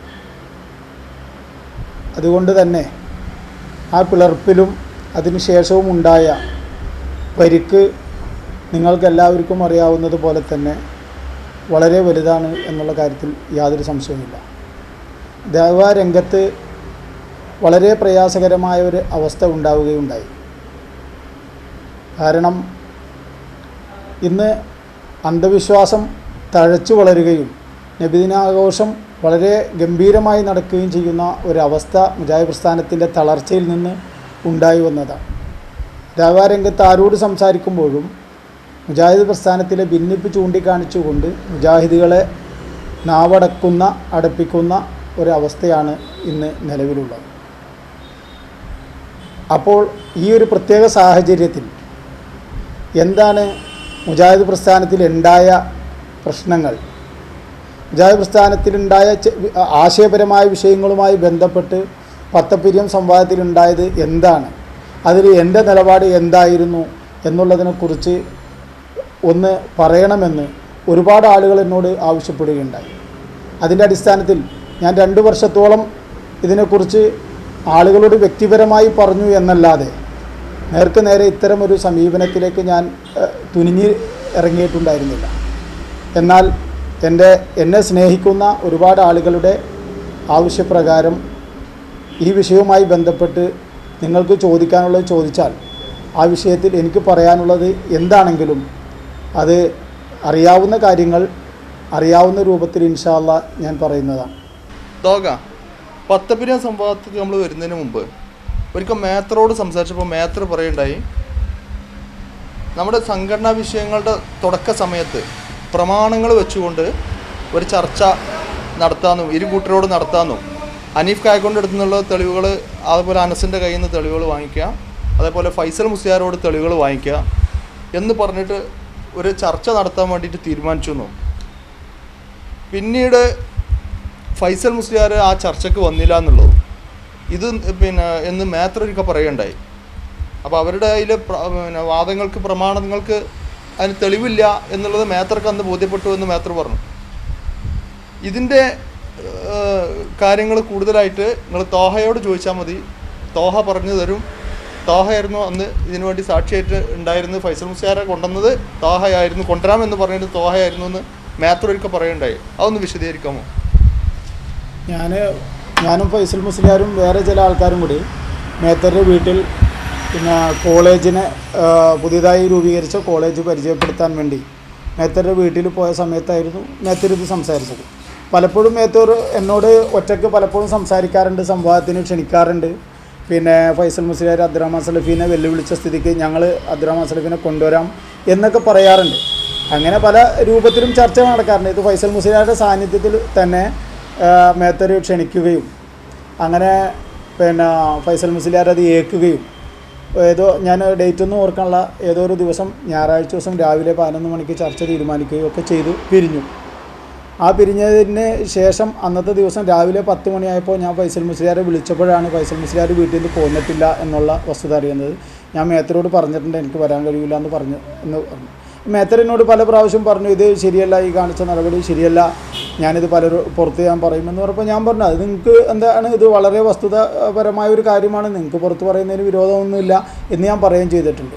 ഇതാണ് ആ വിഷയവുമായി ബന്ധപ്പെട്ട് എനിക്ക് പറയാനുള്ളത്. ഫൈസൽ മുസ്ലിയാർ കോഴിച്ചനയിൽ എഴുതിയ സംവാദം അവർക്കുണ്ടെന്ന് മനസ്സിലാക്കി തന്നെയാണോ അവരോടൊപ്പം നിന്നത്? തീർച്ചയായിട്ടും ഞാൻ അങ്ങനെ തന്നെയാണ് പിന്നെ അവരുടെ കൂടെ നിന്ന് ആശയപരമായ രീതിയിൽ 100% ശരിയായ ഒരു ചിന്താഗതിയാണ് അത് എന്ന് മനസ്സിലാക്കിക്കൊണ്ട് തന്നെയാണ് ഞാൻ അവരോടൊപ്പം നിന്നത്. കോഴിച്ചനയിൽ ഈ വാദത്തിന് തെളിവായിട്ട് ഫൈസൽ മുസ്ലിയാർ അൻആം 128 ഉദ്ധരിച്ചപ്പോൾ ആരോടെങ്കിലും ചർച്ച ചെയ്തിട്ടാണോ ഇത് തെളിവായി ഉദ്ധരിച്ചതിനെക്കുറിച്ച് വല്ലതും അറിയാവോ? അൻആമിലെ 128 ആയത്ത് ഉദ്ധരിച്ചുകൊണ്ട് നാസർ സുല്ലമിയുമായി നടന്ന സംവാദം ഞാൻ കണ്ടതാണ്. ആ സംവാദത്തിൽ നാസർ സുല്ലമിയുടെ ചോദ്യം എന്തായിരുന്നു വെച്ചാൽ, മുസ്ലിം ജിന്നിനോട് ഇസ്തിയാനത്ത് നടത്തിയാൽ വസീലത്തു ഷിർക്കാകുന്നതിനുള്ള തെളിവായിട്ട് ഖുർആനായത്ത് ഉദ്ധരിക്കാമോ എന്നുള്ളതാണ് ചോദ്യം. അന്ന് ആ ചോദ്യത്തിന് യഥാർത്ഥത്തിൽ ഫൈസൽ മുസ്ലിയാർ വളരെ വ്യക്തമായി തന്നെ മറുപടി കൊടുത്തതായിട്ടാണ് എനിക്ക് മനസ്സിലായത്. കാരണം ഷിർക്കായതിന് 3 ആയത്തും വസീലയായതിന് 1 ആയത്തും അങ്ങനെ മൊത്തം 4 ആയത്ത് ഓതി എന്ന് പറഞ്ഞുകൊണ്ടാണ് ഫൈസൽ മുസ്ലിയാർ മറുപടി പറഞ്ഞത്. അപ്പോൾ അത് വേറെ ആരോടും ചർച്ച ചെയ്യേണ്ടത് ആവശ്യമില്ലാത്ത രൂപത്തിൽ തന്നെ ആ വാദപ്രതിവാദത്തിൽ നാസർ സുല്ലമിയുമായി നടന്ന വാദപ്രതിവാദത്തിൽ ഈ ഫൈസൽ മുസ്ലിയാരുടെ ആശയവും അതേപോലെ തന്നെ അൻആമിലെ 128 ആയത്തും അത് പ്രസക്തമാണെന്നും പ്രമാണബദ്ധമാണെന്നും തന്നെയാണ് ഞാൻ വിശ്വസിച്ചത്. അതുകൊണ്ട് തന്നെ അത് ചർച്ചയ്ക്ക് എടുക്കേണ്ട രൂപത്തിലുള്ള ഒരു സംശയം ഉണ്ടായിട്ടില്ല. പിന്നീട് എപ്പോഴാണ് അത് തെളിവല്ലാന്നും അത് ദുർവ്യാഖ്യാനാണ് എന്നുള്ളതും നിങ്ങൾക്ക് ബോധ്യപ്പെട്ടത്? പിന്നീട് അബ്ദുറഹ്മാൻ സലഫിയുമായി നടന്ന പത്തപ്പിരിയം സംവാദത്തിൽ ഞാൻ അതേ സമയത്ത് ലൈവായിട്ട് എൻ്റെ വീട്ടിൽ ഭാര്യയെ സാക്ഷിയാക്കി നിർത്തിക്കൊണ്ടാണ് ഞാൻ ഈ പരിപാടി കണ്ടുകൊണ്ടിരുന്നത്. അത് കണ്ടുകൊണ്ടിരുന്നപ്പോൾ തന്നെ എനിക്ക് വളരെ ക്ലിയറായി. കാരണം എന്താ വെച്ചാൽ, ഒന്ന് ചോദ്യം മുസ്ലിം ജിന്നിനോടുള്ള ഇസ്തിയാനത്താണ് ചോദ്യം.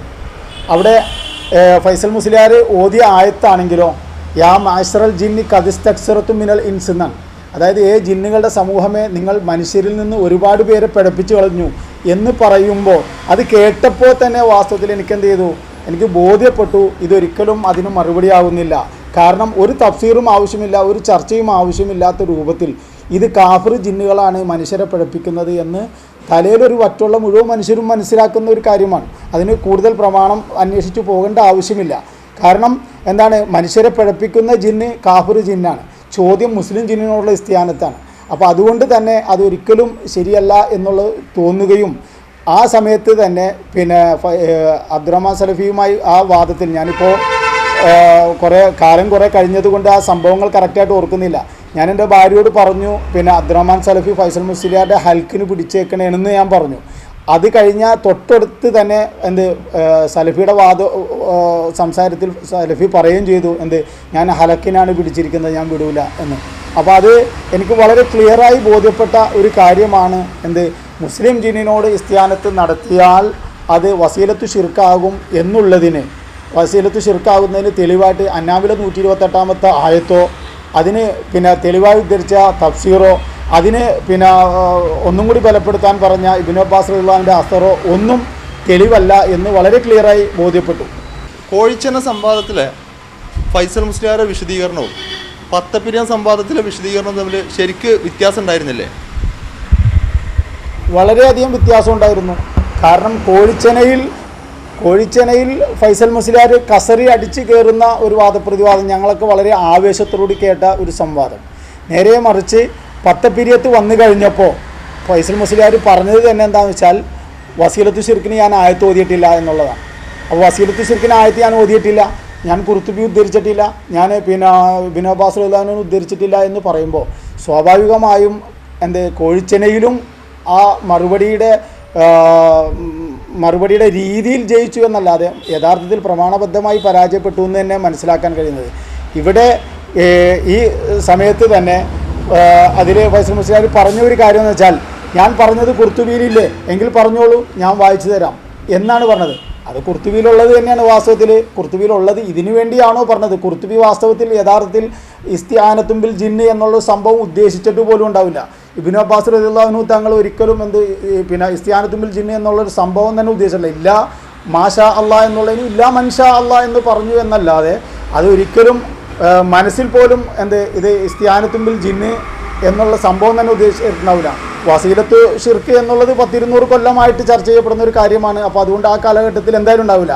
എന്നാൽ ഇസ്തിആനത്തും ബിൽ ജിന്ന് വസീലത്ത് ഷിർക്കാണോ അല്ലേ എന്നുള്ളതാണ് നമ്മുടെ ചർച്ച. അതുകൊണ്ട് ഇസ്തിആനത്തും ബിൽ ജിന്ന് എന്ന് പറഞ്ഞത് ആരാണ് എന്നുള്ളത് പ്രസക്തമാണ്. ഒരിക്കലും ഖുർത്തുബിയും പറഞ്ഞിട്ടില്ല, ഇബ്നു അബ്ബാസ് റളിയല്ലാഹു അൻഹുവും പറഞ്ഞിട്ടില്ല. ഫൈസൽ മുസ്ലിയാർ ഈ കൊണ്ടുവന്നൊരു വാദം ഉണ്ടല്ലോ, ഈ വാദത്തിൻ്റെ ഒരു അപകടത്തെക്കുറിച്ച് ഇപ്പോൾ പിന്നെ കോഴിച്ചെന്ന സംവാദം കേട്ടു, പത്തപ്പിരിയാൻ സംവാദം വന്നപ്പോൾ നേരെ ഓപ്പോസിറ്റാണ് നിങ്ങൾ മനസ്സിലാക്കിയതെന്ന് പറഞ്ഞു. ഇതിൻ്റെ ഒരു അപകടം, സമൂഹത്തിലുണ്ടാക്കുന്ന ഒരു അപകടത്തെക്കുറിച്ച് നിങ്ങൾ ആരോടെങ്കിലും ഈ വിഷയം സൂചിപ്പിച്ചിരുന്നോ? ഞാൻ സക്കരിയ സലാഹിനോട് സംസാരിച്ചിട്ടുണ്ട്. അതുപോലെ പാലത്ത് ഷംസുദ്ദീൻ പാലത്തിനോട്, അതേപോലുള്ള കുറേ ആളുകളോട്, ലബ്ബാദാരിമീനോട്, അത്തരം ആളുകളും ഒക്കെ ആയിട്ട് ഞാൻ ഈ വിഷയം ചെയ്തിട്ടുണ്ട്, പങ്കുവച്ചിട്ടുണ്ട്. പക്ഷേ അതൊക്കെ പങ്കുവെക്കുന്നതിന് മുമ്പ് ഫൈസൽ മുസ്ലിയാർ ഇരിക്കുന്ന സദസ്സിലാണ് ഞാൻ ആദ്യമായി പറഞ്ഞത്. ഒരു സദസ്സ് എന്നുള്ള രൂപത്തിൽ ആദ്യമായി ഞാൻ പങ്കുവെച്ചത് ദേവാ സമിതിയുടെ സംസ്ഥാന സമിതിയിൽ തന്നെയാണ് ഞാൻ പങ്കുവെച്ചത്. അന്ന് അവരാരും യഥാർത്ഥത്തിൽ അന്ന് എല്ലാവരും പിന്നെ മുക്തകണ്ഠ പ്രശംസ നടത്തിക്കൊണ്ടിരിക്കുന്ന ഒരു സാഹചര്യത്തിലാണ് എൻ്റെ ഒറ്റപ്പെട്ട വേറെ ഒരു ശബ്ദം വരുന്നത്. ഒരിക്കലും നമുക്ക് ഈ ആയത്തുമായി അന്നാമിലെ 128 ആയത്തുമായിട്ട് മുന്നോട്ട് പോകാൻ കഴിയൂല എന്നുള്ള, ഇനി മേലിൽ ഇതുമായി മുന്നോട്ട് പോകാൻ കഴിയൂല എന്ന് യഥാർത്ഥത്തിൽ ഞാനന്ന് അവിടെ പറയുകയുണ്ടായി. താഹക ദവാ സമിതിയിൽ ഫൈസൽ മുസ്ലിയാർ വിജയിച്ചു എന്നുള്ള രൂപത്തിൽ അവിടെ ചർച്ച നടന്നപ്പോൾ തോഹക്കയിൽ എത്രയോ ശതമാനം പിന്നെ ആളെ പരിഹസിക്കുന്നതിൽ ഫൈസൽ മുസ്ലിയാർ വിജയിച്ചു എന്നും പിന്നെ പ്രമാണങ്ങൾ ഉദ്ധരിക്കണതിൽ അബ്ദുറഹ്മാൻ സലഫി വിജയിച്ചു എന്നുള്ളൊരു ഊഹാപോഹങ്ങൾ കേട്ടിരുന്നു. താഹക്ക പലരോടും പറഞ്ഞു എന്ന് പറഞ്ഞിട്ട് നമ്മൾ കേട്ടിരുന്നു. അതിൻ്റെ നിജസ്ഥിതി എന്താ? ഞാൻ ആരോടും പറഞ്ഞിട്ടില്ല. പക്ഷേ ഞാനൊരു ദിവസം പിന്നെ ബൈലക്സിൽ നൂർഷയുടെ പ്രസംഗം കേൾക്കുമ്പോൾ നൂർഷ പറഞ്ഞതായിട്ട്, നൂർഷ പ്രസംഗിക്കുമ്പോൾ നൂർഷ പറയണേന് പിന്നെ ഞാനിങ്ങനെ ചർച്ച ചെയ്തപ്പോൾ 70% പിന്നെ ഫൈസൽ മുസ്ലിയാരാണ് ജയിച്ചത്, 30% തോറ്റിട്ടുണ്ട് എന്നുള്ള രൂപത്തിൽ സംസാരിച്ചെന്ന് പറഞ്ഞപ്പോൾ എനിക്കത് വളരെ വിഷമം തോന്നി. ഇത് എവിടുന്ന് ഇതിൻ്റെ ഇന്നർ സർക്കിളിൽ നിന്ന് ആണ് ചോർന്നു പോയിട്ടുള്ളത്. അപ്പോൾ ഞാനിതിൻ്റെ ഏറ്റവും ബന്ധപ്പെട്ട ഒരാളുമായി ചർച്ച ചെയ്തു. നമ്മുടെ ചർച്ചകൾ പുറത്തു പോകുന്നുണ്ട്, അപ്പോൾ അതുകൊണ്ട് ശ്രദ്ധിക്കണമെന്ന് പറഞ്ഞപ്പോൾ അദ്ദേഹം വേറൊരു പേരാണ് പറഞ്ഞത്. ഞാൻ വിചാരിച്ച് എന്നെ സംശയിക്കുമെന്നാണ് ഞാൻ ആദ്യം വിചാരിച്ചിരുന്നത്. പക്ഷേ എന്നോട് വേറെ ഒരാൾ, അയാൾ കോളേജിൽ ചെല്ലുമ്പോൾ മറ്റുള്ള അധ്യാപകരുമായി സംസാരിക്കും, അപ്പോൾ അങ്ങനെ പോയതാണ് എന്നാണ് പറഞ്ഞത്. യഥാർത്ഥത്തിൽ അവിടെ ഉണ്ടായ ചർച്ചയാണ്. ആ ചർച്ചയിൽ ഞാൻ ഈ വിഷയം പറഞ്ഞു കഴിഞ്ഞപ്പോൾ ഞാൻ പറഞ്ഞത് എന്താണെന്ന് വെച്ചാൽ, നിങ്ങൾ അബ്ദുറഹ്മാൻ സലഫിയെ മനസ്സിലാക്കാതെയാണ് ചർച്ചയ്ക്ക് പോയത്. കാരണം അബ്ദുറഹ്മാൻ സലഫി എന്ന് പറഞ്ഞാൽ എനിക്കൊരു 35 കൊല്ലത്തെ ബന്ധമുള്ള ഒരാളാണ്.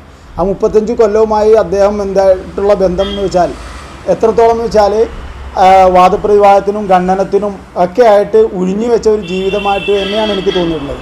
അപ്പോൾ അങ്ങനെ പോകുന്ന ഒരാളോട് സാധാരണ ഒരു പ്രസംഗകനോട് സംസാരിക്കുന്ന രൂപത്തിൽ പോകരുതായിരുന്നു. മാത്രമല്ല അവിടെ ഫൈസൽ മുസ്ലിയാർ പറയുകയും ചെയ്തു, ഈ തെങ്ങ് കവുങ്ങിൻ്റെ അത്രയും തന്നെ ഉള്ളൂ, വളരെ കൊച്ചാക്കിക്കൊണ്ട് തന്നെ പറഞ്ഞത്, അതിനും ഇതിനുമൊക്കെ കൂടി ഒറ്റ തളപ്പല്ലേ ഉള്ളൂ എന്ന് സലഫി ചോദിച്ചപ്പോൾ ഈ തെങ്ങ് കവുങ്ങിൻ്റെ അത്രയും തന്നെ ഉള്ളൂ എന്ന് പറഞ്ഞു. അപ്പോൾ അത് നിങ്ങൾ മനസ്സിലാക്കില്ല, അദ്ദേഹം അഗ്രഗണ്യനാണ്. ഒരു വിഷയം പഠിക്കാൻ വേണ്ടി തീരുമാനിച്ചാൽ അതിൻ്റെ ഏതറ്റം വരെ പോകുമെന്ന് ആ സംവാദത്തിൽ പറയുന്നുണ്ട്. അപ്പോൾ അതേപോലെ തന്നെ അഗ്രഗണ്യനാണെന്നുള്ളത് എനിക്ക് നല്ലോണം അറിയാവുന്നതാണ്. അപ്പോൾ അത് കണക്കാക്കിക്കൊണ്ട് നിങ്ങൾ പോയില്ല എന്ന് പറഞ്ഞപ്പോൾ കൂട്ടത്തിലൊരാൾ എന്നോട് പറഞ്ഞു, താക്ക നിങ്ങൾ അങ്ങനെ പറയരുത്, അബ്ദുറഹ്മാൻ സലഫി അഗ്രഗണ്യനാണെന്ന് പറയരുത് എന്ന് പറഞ്ഞുകൊണ്ട് സമാധാനിപ്പിച്ചാണ് ഫൈസൽ മുസ്ലിയാരെ. പിന്നെ നിങ്ങൾ ഇതാകേണ്ട ആവശ്യമില്ല, 70% നിങ്ങൾ തന്നെ ജയിച്ചേക്കണം, 30% നമുക്കൊരു ചെറിയ ഇടിവ് പറ്റിയിട്ടുള്ളൂ. ഞാൻ പറഞ്ഞത് ശരിയാണത്, 30% ഇടിവ് പറ്റിയിട്ടുണ്ട്. കാരണം 30% മാത്രമാണ് വാസ്തവത്തിൽ പ്രമാണബദ്ധമായി വിഷയാധിഷ്ഠിതമായി സംസാരിച്ചിട്ടുള്ളൂ. ബാക്കി മുഴുവൻ വ്യക്തിപരമായ പാസ്പോർട്ടും മറ്റും ആയിട്ടുള്ള കാര്യങ്ങളെക്കുറിച്ചായിരുന്നു സംസാരിച്ചത്. ആ കണക്കിൽ നോക്കിയാൽ 30% തോറ്റിട്ടുണ്ടെന്ന് പറഞ്ഞാൽ 100% തോറ്റുന്നതിനാണ് അതിൽ നിന്ന് മനസ്സിലാക്കാൻ കഴിയുന്നത്. ഇതാണ് ഞാനവിടെ ചർച്ച ചെയ്തത്. ഇതിൽ ദേവാരംഗത്ത് സജീവമായി നിന്നിരുന്ന ഒരാളായിരുന്നു തോഹക. ഇടക്കാലത്ത് വെച്ച് സംഘടനയിലെ പ്രശ്നങ്ങൾ ഒന്നും നമ്മൾ പറഞ്ഞ മുമ്പ് സൂചിപ്പിച്ച പ്രശ്നങ്ങളൊക്കെ ഈ ദേവാരംഗത്ത് നിന്ന് പിന്നീട് താഹക പൂർണ്ണമായും ഒരു മാറി നിൽക്കുന്ന ഒരു അവസ്ഥയാണ് കണ്ടത്. പല രംഗത്തും പിന്നെ താഹക്കാനെ കാണാൻ മാറി നിൽക്കുന്ന ഒരു പിൻവലിഞ്ഞിരിക്കുന്ന അവസ്ഥ. ഇങ്ങനെ മാറി നിൽക്കുന്നപ്പോൾ നിങ്ങൾക്ക് എന്താണ് ഇപ്പം നിങ്ങൾ അനുഭവിക്കുന്ന ഒരവസ്ഥ എന്താണ്? ഒന്ന് വിശദീകരിച്ചാൽ. വളരെ പ്രയാസമുണ്ട്. മുജാഹിദ് പ്രസ്ഥാനത്തിലുണ്ടായ ഈ ഭിന്നിപ്പ് വളരെ വിഷമമുള്ള കാര്യമാണ്. കാരണം ഒരാളോട് പോലും നമുക്ക് ഏത് അവസ്ഥയിലും സംസാരിച്ച് കത്തിക്കാളി നിന്നിരുന്ന മുജാഹിദുകൾ ഇന്ന് സംസാരിക്കുമ്പോൾ അവർ മുജാഹിദ് പ്രസ്ഥാനത്തിലുണ്ടായ ഭിന്നിപ്പ് ചൂണ്ടിക്കാണിച്ചുകൊണ്ട് തിരിച്ചിങ്ങോട്ട് പറയുമ്പോൾ ഒന്നും പറയാനില്ലാത്തൊരവസ്ഥയാണ്. യഥാർത്ഥത്തിൽ ഒരു ആവശ്യവുമില്ലായിരുന്ന ഒരു ഭിന്നിപ്പാണ് മുജാഹിദ് പ്രസ്ഥാനത്തിൽ ഉണ്ടായത് എന്നുള്ള കാര്യത്തിൽ സംശയമില്ല. ഒരുപാട് ആളുകളുടെ അധികാരമോഹം മാത്രമായിരുന്നു ഇതിൻ്റെ പിന്നിൽ, അല്ലെങ്കിൽ ചില വ്യക്തികളോടുള്ള അന്ധമായ വിരോധം മാത്രമായിരുന്നു ഇതിൻ്റെ പിന്നിൽ എന്നുള്ളത് വളരെ ക്ലിയറാണ്. ഇത് ഞാൻ 1-ാം തീയതി മുതൽ അവരുമായി സംസാരിച്ചും സംവദിച്ചും ചർച്ച ചെയ്തും തന്നെയാണ് അവസാനം അവരിൽ നിന്ന് വിട്ടുപോരുന്നത് വരെ ഒരിക്കലും അവരുമായി സമരസപ്പെടാതെ തന്നെയാണ് അവരുടെ കൂടെ ഞാൻ നിന്നിട്ടുള്ളത്.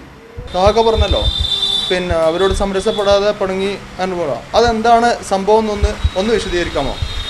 അത് ഞാൻ മുജാഹിദ് പ്രസ്ഥാനത്തിൽ നിന്ന് ഈ വിഭാഗം ആളുകളുമായി ആശയപരമായി യോജിച്ചുകൊണ്ട് മുന്നോട്ട് നീങ്ങിയപ്പോൾ എനിക്ക് ഏകദേശം ഒരു 90% ആളുകളിലും കാണാൻ കഴിഞ്ഞത് അബ്ദുറഹ്മാൻ സലഫീനോടുള്ള വ്യക്തിപരമായ വിരോധം ആണ് ഞാൻ കാണാൻ കഴിഞ്ഞത്. അതുകൊണ്ട് തന്നെ ഒന്നാമതായി ദേവാസമിതി നടത്തിയ ഒന്നാമത് മലപ്പുറത്ത് നടത്തിയ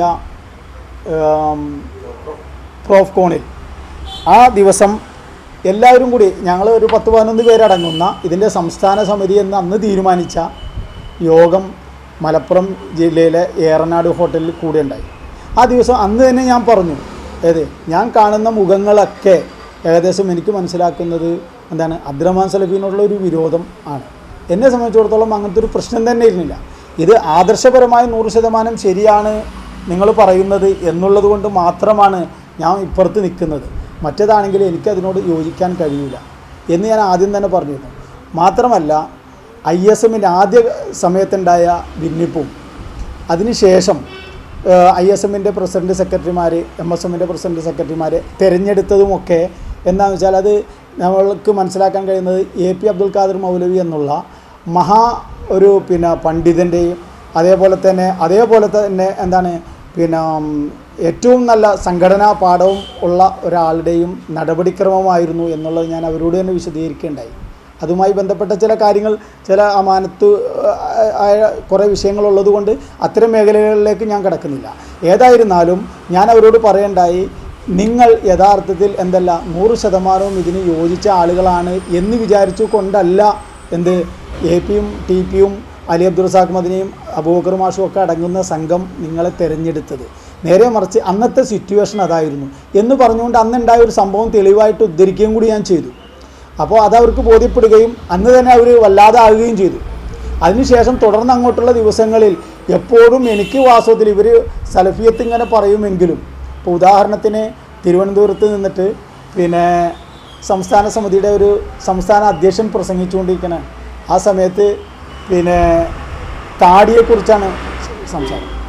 അപ്പോൾ എന്താ നബി താടി വിട്ടേക്കാൻ പറഞ്ഞു, ഉമർ മൗലവിക്ക് താടി ഇത്രയും ഉണ്ടായിരുന്നു, KP-ക്ക് ഇത്രയും താടി ഉണ്ടായിരുന്നു, KM മൗലവിക്ക് ഇത്രയും താടി ഉണ്ടായിരുന്നു എന്ന് പറഞ്ഞപ്പോൾ തൊട്ടടുത്തിരുന്ന ഒരാൾ വെച്ച് എന്നിട്ടെന്താ ഇത് പറഞ്ഞ ഇവനിക്കെന്താ ഇത്രയുള്ള താടി എന്ന് അവിടെ വെച്ച് തന്നെ പറയണ്ടായി. അപ്പോൾ അത്തരത്തിൽ എന്താണ് ചോദ്യം ചെയ്യുന്ന ഒരു സമൂഹമാണ് മുമ്പിലുള്ളത് എന്ന് മനസ്സിലാക്കിക്കൊണ്ട് ഖുർആനിൽ പറഞ്ഞ തഅമുറൂനന്നാസ ബിൽ ബിർരി വതൻസൗന അൻഫുസക്കും വഅൻതും തത്ലൂനൽ കിതാബ അഫലാ തഅഖിലൂൻ. യൂത പുരോഹിതന്മാരെ കുറിച്ച് പറഞ്ഞ ഒരു വാക്കാണ് എന്ത്, പിന്നെ ജനങ്ങളെ നന്മ ഉപദേശിക്കുകയും തിന്മ വിരോധിക്കുകയും ചെയ്യുക, എന്നിട്ട് അവരത് പാലിക്കാതിരിക്കുകയും ചെയ്യുക. അവരാണെങ്കിലോ കിതാബ് പാരായണം ചെയ്യുന്ന ആൾക്കാരാണ്, ഇവരെന്താ ബുദ്ധിയില്ലാത്ത മനുഷ്യന്മാരാണോ എന്ന് ചോദിച്ചുകൊണ്ടുള്ള ആ ആയത്ത് വളരെ പ്രസക്തമായി എനിക്ക് ഈ സമൂഹത്തിൽ കാണാൻ കഴിഞ്ഞു. മാത്രമല്ല പിന്നീട് പത്തപ്പിരിയം സംവാദം എന്നെ സംബന്ധിച്ചിടത്തോളം ഒരു ബ്രേക്കായിരുന്നു. പത്തപ്പിരിയം സംവാദം ശരിക്ക് തുറന്ന് എതിർക്കുകയും തുറന്ന് പറയുകയും കാര്യങ്ങളൊക്കെ വിശദീകരിക്കുകയും ചെയ്യേണ്ട ഒരവസ്ഥയുണ്ടായി. അവിടെ മുതൽ എന്നെ വളരെ സംശയത്തോടു കൂടി തന്നെയാണ് അവർ കണ്ടുകൊണ്ട് പോകുന്നത്. താഹൊക്കെ പറഞ്ഞല്ലോ, തെറ്റിദ്ധാരണ വ്യക്തിവിരോധം വളരെ ശരിയാണ്. വ്യാപകമായിട്ട് അന്ന് പിന്നെ സംഘടനാ നേതാക്കന്മാർക്കെതിരെ പ്രത്യേകിച്ച് അബ്ദുറഹ്മാൻ സലഫിക്കെതിരെ ആരോപണങ്ങൾ ഉന്നയിച്ചുകൊണ്ട് മാത്രം കുറേ ആളുകൾ ഇതിൽ പെട്ടുപോയിട്ടുണ്ട്. അങ്ങനെ കുറേ ആളുകൾ ഇപ്പോൾ എൻ്റെ അറിവിൽ പലരും നിർജീവമായൊരവസ്ഥയുണ്ട്. തോഹാക്കാനെ പോലെ സജീവമായി ദൈവരംഗത്ത് നിന്ന് വിഷമിച്ച് നിൽക്കുന്ന ആളുകൾ പല ആളുകളും മാറിയിരിക്കുന്ന ആളുകളുണ്ട്. ഇത് ഈ വ്യക്തിവിരോധങ്ങളൊന്നും അല്ല എന്നുള്ളതും പിന്നെ അത് കഴിഞ്ഞപ്പോൾ അവരിൽ തന്നെ ഒരു ആദർശപരമായതും പിന്നെ പല ആളുകളും രണ്ട് തട്ടിലെ ഇപ്പോൾ ദേവസമിതിയിൽ നിന്ന് തന്നെ 2 തട്ടിലേക്ക് ആളുകൾ മാറിപ്പോയല്ലോ. ഒന്ന് സക്കറിയ സുലാഹിൻ്റെ നേതൃത്വത്തിലും ഒന്ന്. അപ്പോൾ അത് കഴിഞ്ഞപ്പോൾ കുറേ ആളുകൾ നിർജീവമായിട്ടുണ്ട്. ഇങ്ങനെ മാറി നിൽക്കുന്ന സഹോദരങ്ങളോട് താഹാക്ക് എന്താണ് പറയാനുള്ളത്? എനിക്ക് പറയാനുള്ളത് എന്താണെന്ന് വെച്ചാൽ വേറൊന്നുമല്ല, നിങ്ങളെല്ലാവരും ദൈവത്തിൻ്റെ രംഗത്ത് അവനവനെ കൊണ്ട് പറ്റാവുന്ന സ്ഥലങ്ങളിൽ ദൈവത്തുമായി മുന്നോട്ട് പോകണം എന്ന് തന്നെയാണ് പറയാനുള്ളത്. ഞാൻ യഥാർത്ഥത്തിൽ ഞാനൊരു KNM-ൻ്റെ പ്രവർത്തകനല്ല, അപ്പോഴുമല്ല ഇപ്പോഴുമല്ല. എന്നിരുന്നാൽ തന്നെയും ഇവിടെ ഈ ഒരു ഉമ്മത്തിനിടയിൽ ഭിന്നിപ്പുണ്ടാക്കാൻ പര്യാപ്തമായ ഒരു കാര്യമായിരുന്നില്ല വാസ്തവത്തിലുണ്ടായത്. യഥാർത്ഥത്തിൽ ഞാനിത് സലാഹിയോട് തന്നെ ചോദിച്ചിട്ടുള്ളതാണ്. ശരിക്ക് ഈ ഉണ്ടായ പ്രശ്നം കൊണ്ട് ഈ സമൂഹത്തിലൊരു ഭിന്നിപ്പുണ്ടാക്കാൻ മാത്രം പര്യാപ്തമായിരുന്നോ ഇത് എന്ന് ചോദിച്ചപ്പോൾ അദ്ദേഹത്തിന് അതിന് ക്ലിയറായൊരു മറുപടി തരാൻ കഴിഞ്ഞില്ല. ഇനി ചിലപ്പോൾ എൻ്റെ ഈ സംസാരം കേൾക്കുമ്പോൾ ചിലപ്പോൾ മറുപടി തരുമായിരിക്കാം. അന്ന് അദ്ദേഹം പറഞ്ഞത് കാത്തിബ് ജമിയത്തുൽ ഉലമക്ക് കത്തെഴുതി എന്നുള്ള ഒരു സംഭവമാണ് എന്നോട് പറഞ്ഞത്. ഞാൻ പറഞ്ഞ അത്രേ പാടുള്ളൂ. കാത്തിബ് കത്തെഴുതിയത് കൊണ്ട് ഒരിക്കലും ഈ ഉമ്മത്തിൻ്റെ ഇടയിൽ ഒരു ഭിന്നിപ്പും ഉണ്ടായിരുന്നില്ല.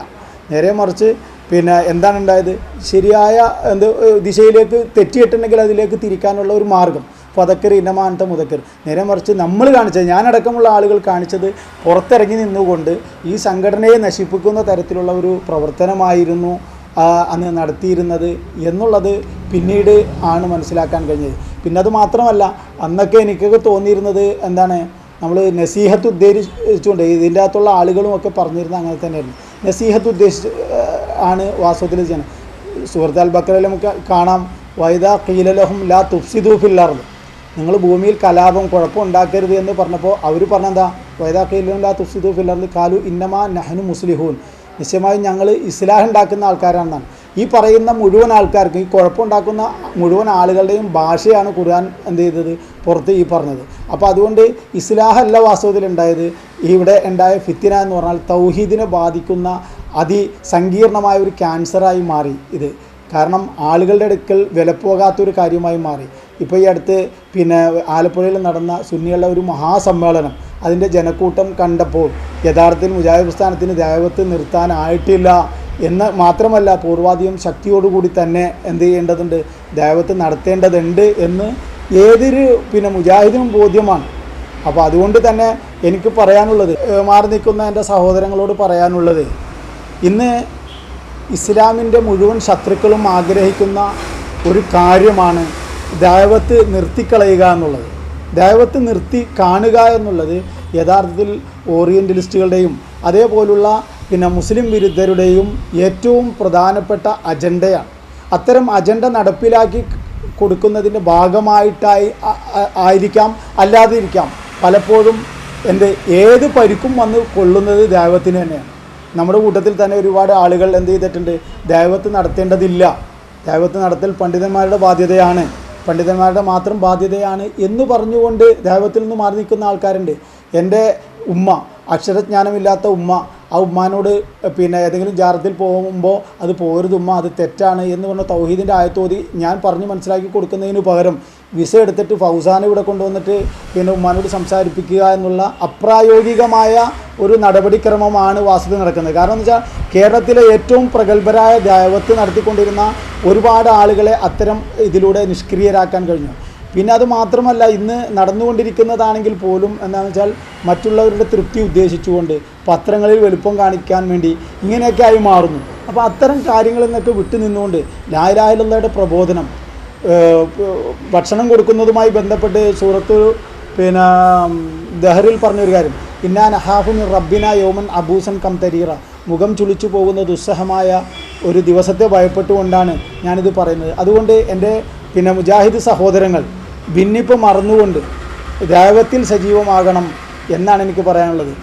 വേറൊരു ആയത്ത്, അത് സൂറത്ത് എനിക്ക് ഓർമ്മയില്ല, വൈദ് കാലത്ത് ഉമ്മത്ത് മിൻഹും ലിമത്തഅലൂന ഖൗമൻ അല്ലാഹു മുഹ്ലിക്കുഹും ഔ മുഅദ്ദിബുഹും അദാബൻ ശദീദ ഖാലൂ മഅദറത്തൻ ഇലാ റബ്ബിക്കും. അതായത് നിങ്ങൾ എന്തിനാണ് ഈ ആളുകളെ ഉപദേശിക്കാൻ ശ്രമിക്കുന്നത്? അള്ളാഹു നശിപ്പിക്കുകയോ ശിക്ഷിക്കുകയോ ചെയ്യാൻ സാധ്യതയുള്ള ഈ ആളുകളെ എന്തിനാണ് നിങ്ങൾ ഉപദേശിക്കാൻ നടക്കുന്നതെന്ന് പറയുമ്പോൾ കാലു മായതറത്തിനില്ല അറബിക്കും, ഞങ്ങളുടെ രക്ഷിതാവിൻ്റെ അടുക്കൽ ഞങ്ങൾക്ക് ഒഴികഴിവ് പറയാനാണ്. അപ്പോൾ അതുകൊണ്ട് തന്നെ ഇത് യഥാർത്ഥത്തിൽ വാസ്തവത്തിൽ ഞാൻ ഇപ്പോൾ ഈ അടുത്ത് കേരള നദൂത്തുൽ മുജാഹിദീൻ സംഘടിപ്പിച്ച യൂത്ത് മീറ്റിൽ കുറേ സമയം പങ്കെടുത്തിരുന്നു. ആ സമയത്ത് എൻ്റെ മുമ്പിൽ കണ്ട ചെറുപ്പക്കാരായ ഒരുപാട് ആളുകളെ, എണ്ണിയാൽ ഒതുങ്ങാത്ത ആളുകളെ, ആ ആളുകളെ കണ്ടപ്പോൾ വാസ്തവത്തിൽ എനിക്ക് തോന്നിപ്പോയൊരു വികാരം, ഈ ആളുകൾ മുഴുവൻ ഒരു ബുക്കും ഒരു പേനയും ഒരു ഖുർആൻ പരിഭാഷയുമായി പഠിക്കാൻ തീരുമാനിക്കുകയും ജനങ്ങളിലേക്ക് ഇറങ്ങിത്തിരിക്കാൻ തീരുമാനിക്കുകയും ചെയ്താൽ APയൊക്കെ കണ്ട ഒരു സ്വപ്നമുണ്ട്. കേരളത്തിൽ ഒരു കുട്ടി പോലും ഈ ആശയം കേൾക്കാത്ത ഒരാൾ പോലും ഉണ്ടാകരുത് എന്നുള്ള APയുടെ ഒരു ജീവിതകാലത്തെ ഒരു സ്വപ്നം, ആ സ്വപ്നം നടപ്പിലാക്കാൻ യാതൊരു പ്രയാസവുമില്ല. അത്രക്കധികം ആളുകൾ മുജാഹിദുകളായിട്ടുണ്ട്. പക്ഷേ എന്താണ്, ആളുകൾക്ക് എന്താണ് മുജാഹിദ് പ്രസ്ഥാനമെന്ന് ഈ പുതിയ തലമുറക്ക് മനസ്സിലാക്കാൻ കഴിഞ്ഞിട്ടുണ്ടോ എന്ന് സംശയമാണ്. അതുകൊണ്ട് അവർ പഠിക്കുകയും പഠിപ്പിക്കുകയും ചെയ്തുകൊണ്ട് തന്നെ ജനങ്ങളിലേക്ക് ദഅവത്ത് നടത്തിക്കൊണ്ട് മുന്നോട്ട് പോകാനുള്ള ഒരു പ്രവണത ഉണ്ടാവണം. എന്തിനും ഏതിനും മറ്റുള്ളവരുടെ കുറ്റവും കുറവും മാത്രം കണ്ടു നടക്കുന്ന ആളുകൾ അത് മാറ്റി നിർത്തിയിട്ട് കുറഞ്ഞ സമയമെങ്കിലും ഖുർആൻ പഠിക്കാനും ഹദീസ് മനസ്സിലാക്കാനും, അങ്ങനെ ഒരു പക്ഷത്തിൻ്റെ കക്ഷിയുടെ ആളാകാതെ ദഅവത്തിന് കേരളത്തിൽ ഇന്ന് ഒരു ഭംഗിയായി നടന്നുകൊണ്ടിരിക്കുന്ന രൂപമുണ്ട്. ആ രൂപത്തിൻ്റെ കൂടെ നിന്നുകൊണ്ട് തന്നെ, ഒരു ജമാഅത്തിൻ്റെ കൂടെ നിന്നുകൊണ്ട് തന്നെ, ആ ഭിന്നിച്ച കക്ഷികളുടെ കൂടെ ഒന്നും പോകാതെ യഥാർത്ഥമായ ആദ്യം മുതലേ നിൽക്കുന്ന ആ കക്ഷികളുടെ കൂടെ തന്നെ നിന്നുകൊണ്ട് ദഅവത്ത് നടത്തണം എന്നാണ് എനിക്ക് പറയുവാനുള്ളത്. ദഅവത്ത് ഒരിക്കലും മുടങ്ങിപ്പോകുന്ന ഒരവസ്ഥയും ഒരിക്കലും ഉണ്ടാകാൻ പാടില്ല. കാരണം എന്താണെന്ന് വെച്ചാൽ അത് നമ്മളെ വ്യക്തിപരമായ ജീവിതത്തിൽ ബാധിക്കുന്ന കാര്യമാണ്. നമ്മൾ ദഅവത്ത് നടത്തുമ്പോൾ മാത്രമാണ് യഥാർത്ഥത്തിൽ നമ്മളും സംസ്കരണത്തിന് വിധേയരാകുന്ന ഒരവസ്ഥ ഉണ്ടാകുകയുള്ളൂ. നമ്മൾ ആളുകളോട് നന്മ ഉപദേശിക്കുമ്പോൾ ആ നന്മയുടെ അംശങ്ങൾ നമ്മളിൽ ഉണ്ടാകാൻ നമ്മളും ആഗ്രഹിക്കും. അങ്ങനെ ആ രൂപത്തിലേക്ക് നമുക്ക് മുന്നോട്ട് പോകാൻ കഴിയും. അള്ളാഹു നമ്മളെ എല്ലാവരെയും മുജാഹിദ് പ്രസ്ഥാനത്തിൻ്റെ നിന്ന് ഭിന്നിച്ചു പോയ മുഴുവൻ ആളുകളും യഥാർത്ഥ പ്രസ്ഥാനത്തിലേക്ക് തിരിച്ചു വന്നുകൊണ്ട് യഥാർത്ഥ തൗഹീദിൻ്റെ വക്താക്കളായി നിന്നുകൊണ്ട് പ്രവർത്തിക്കാൻ ഉള്ള തൗഫീഖ് അള്ളാഹു നമുക്ക് പ്രദാനം ചെയ്യുമാറാകട്ടെ.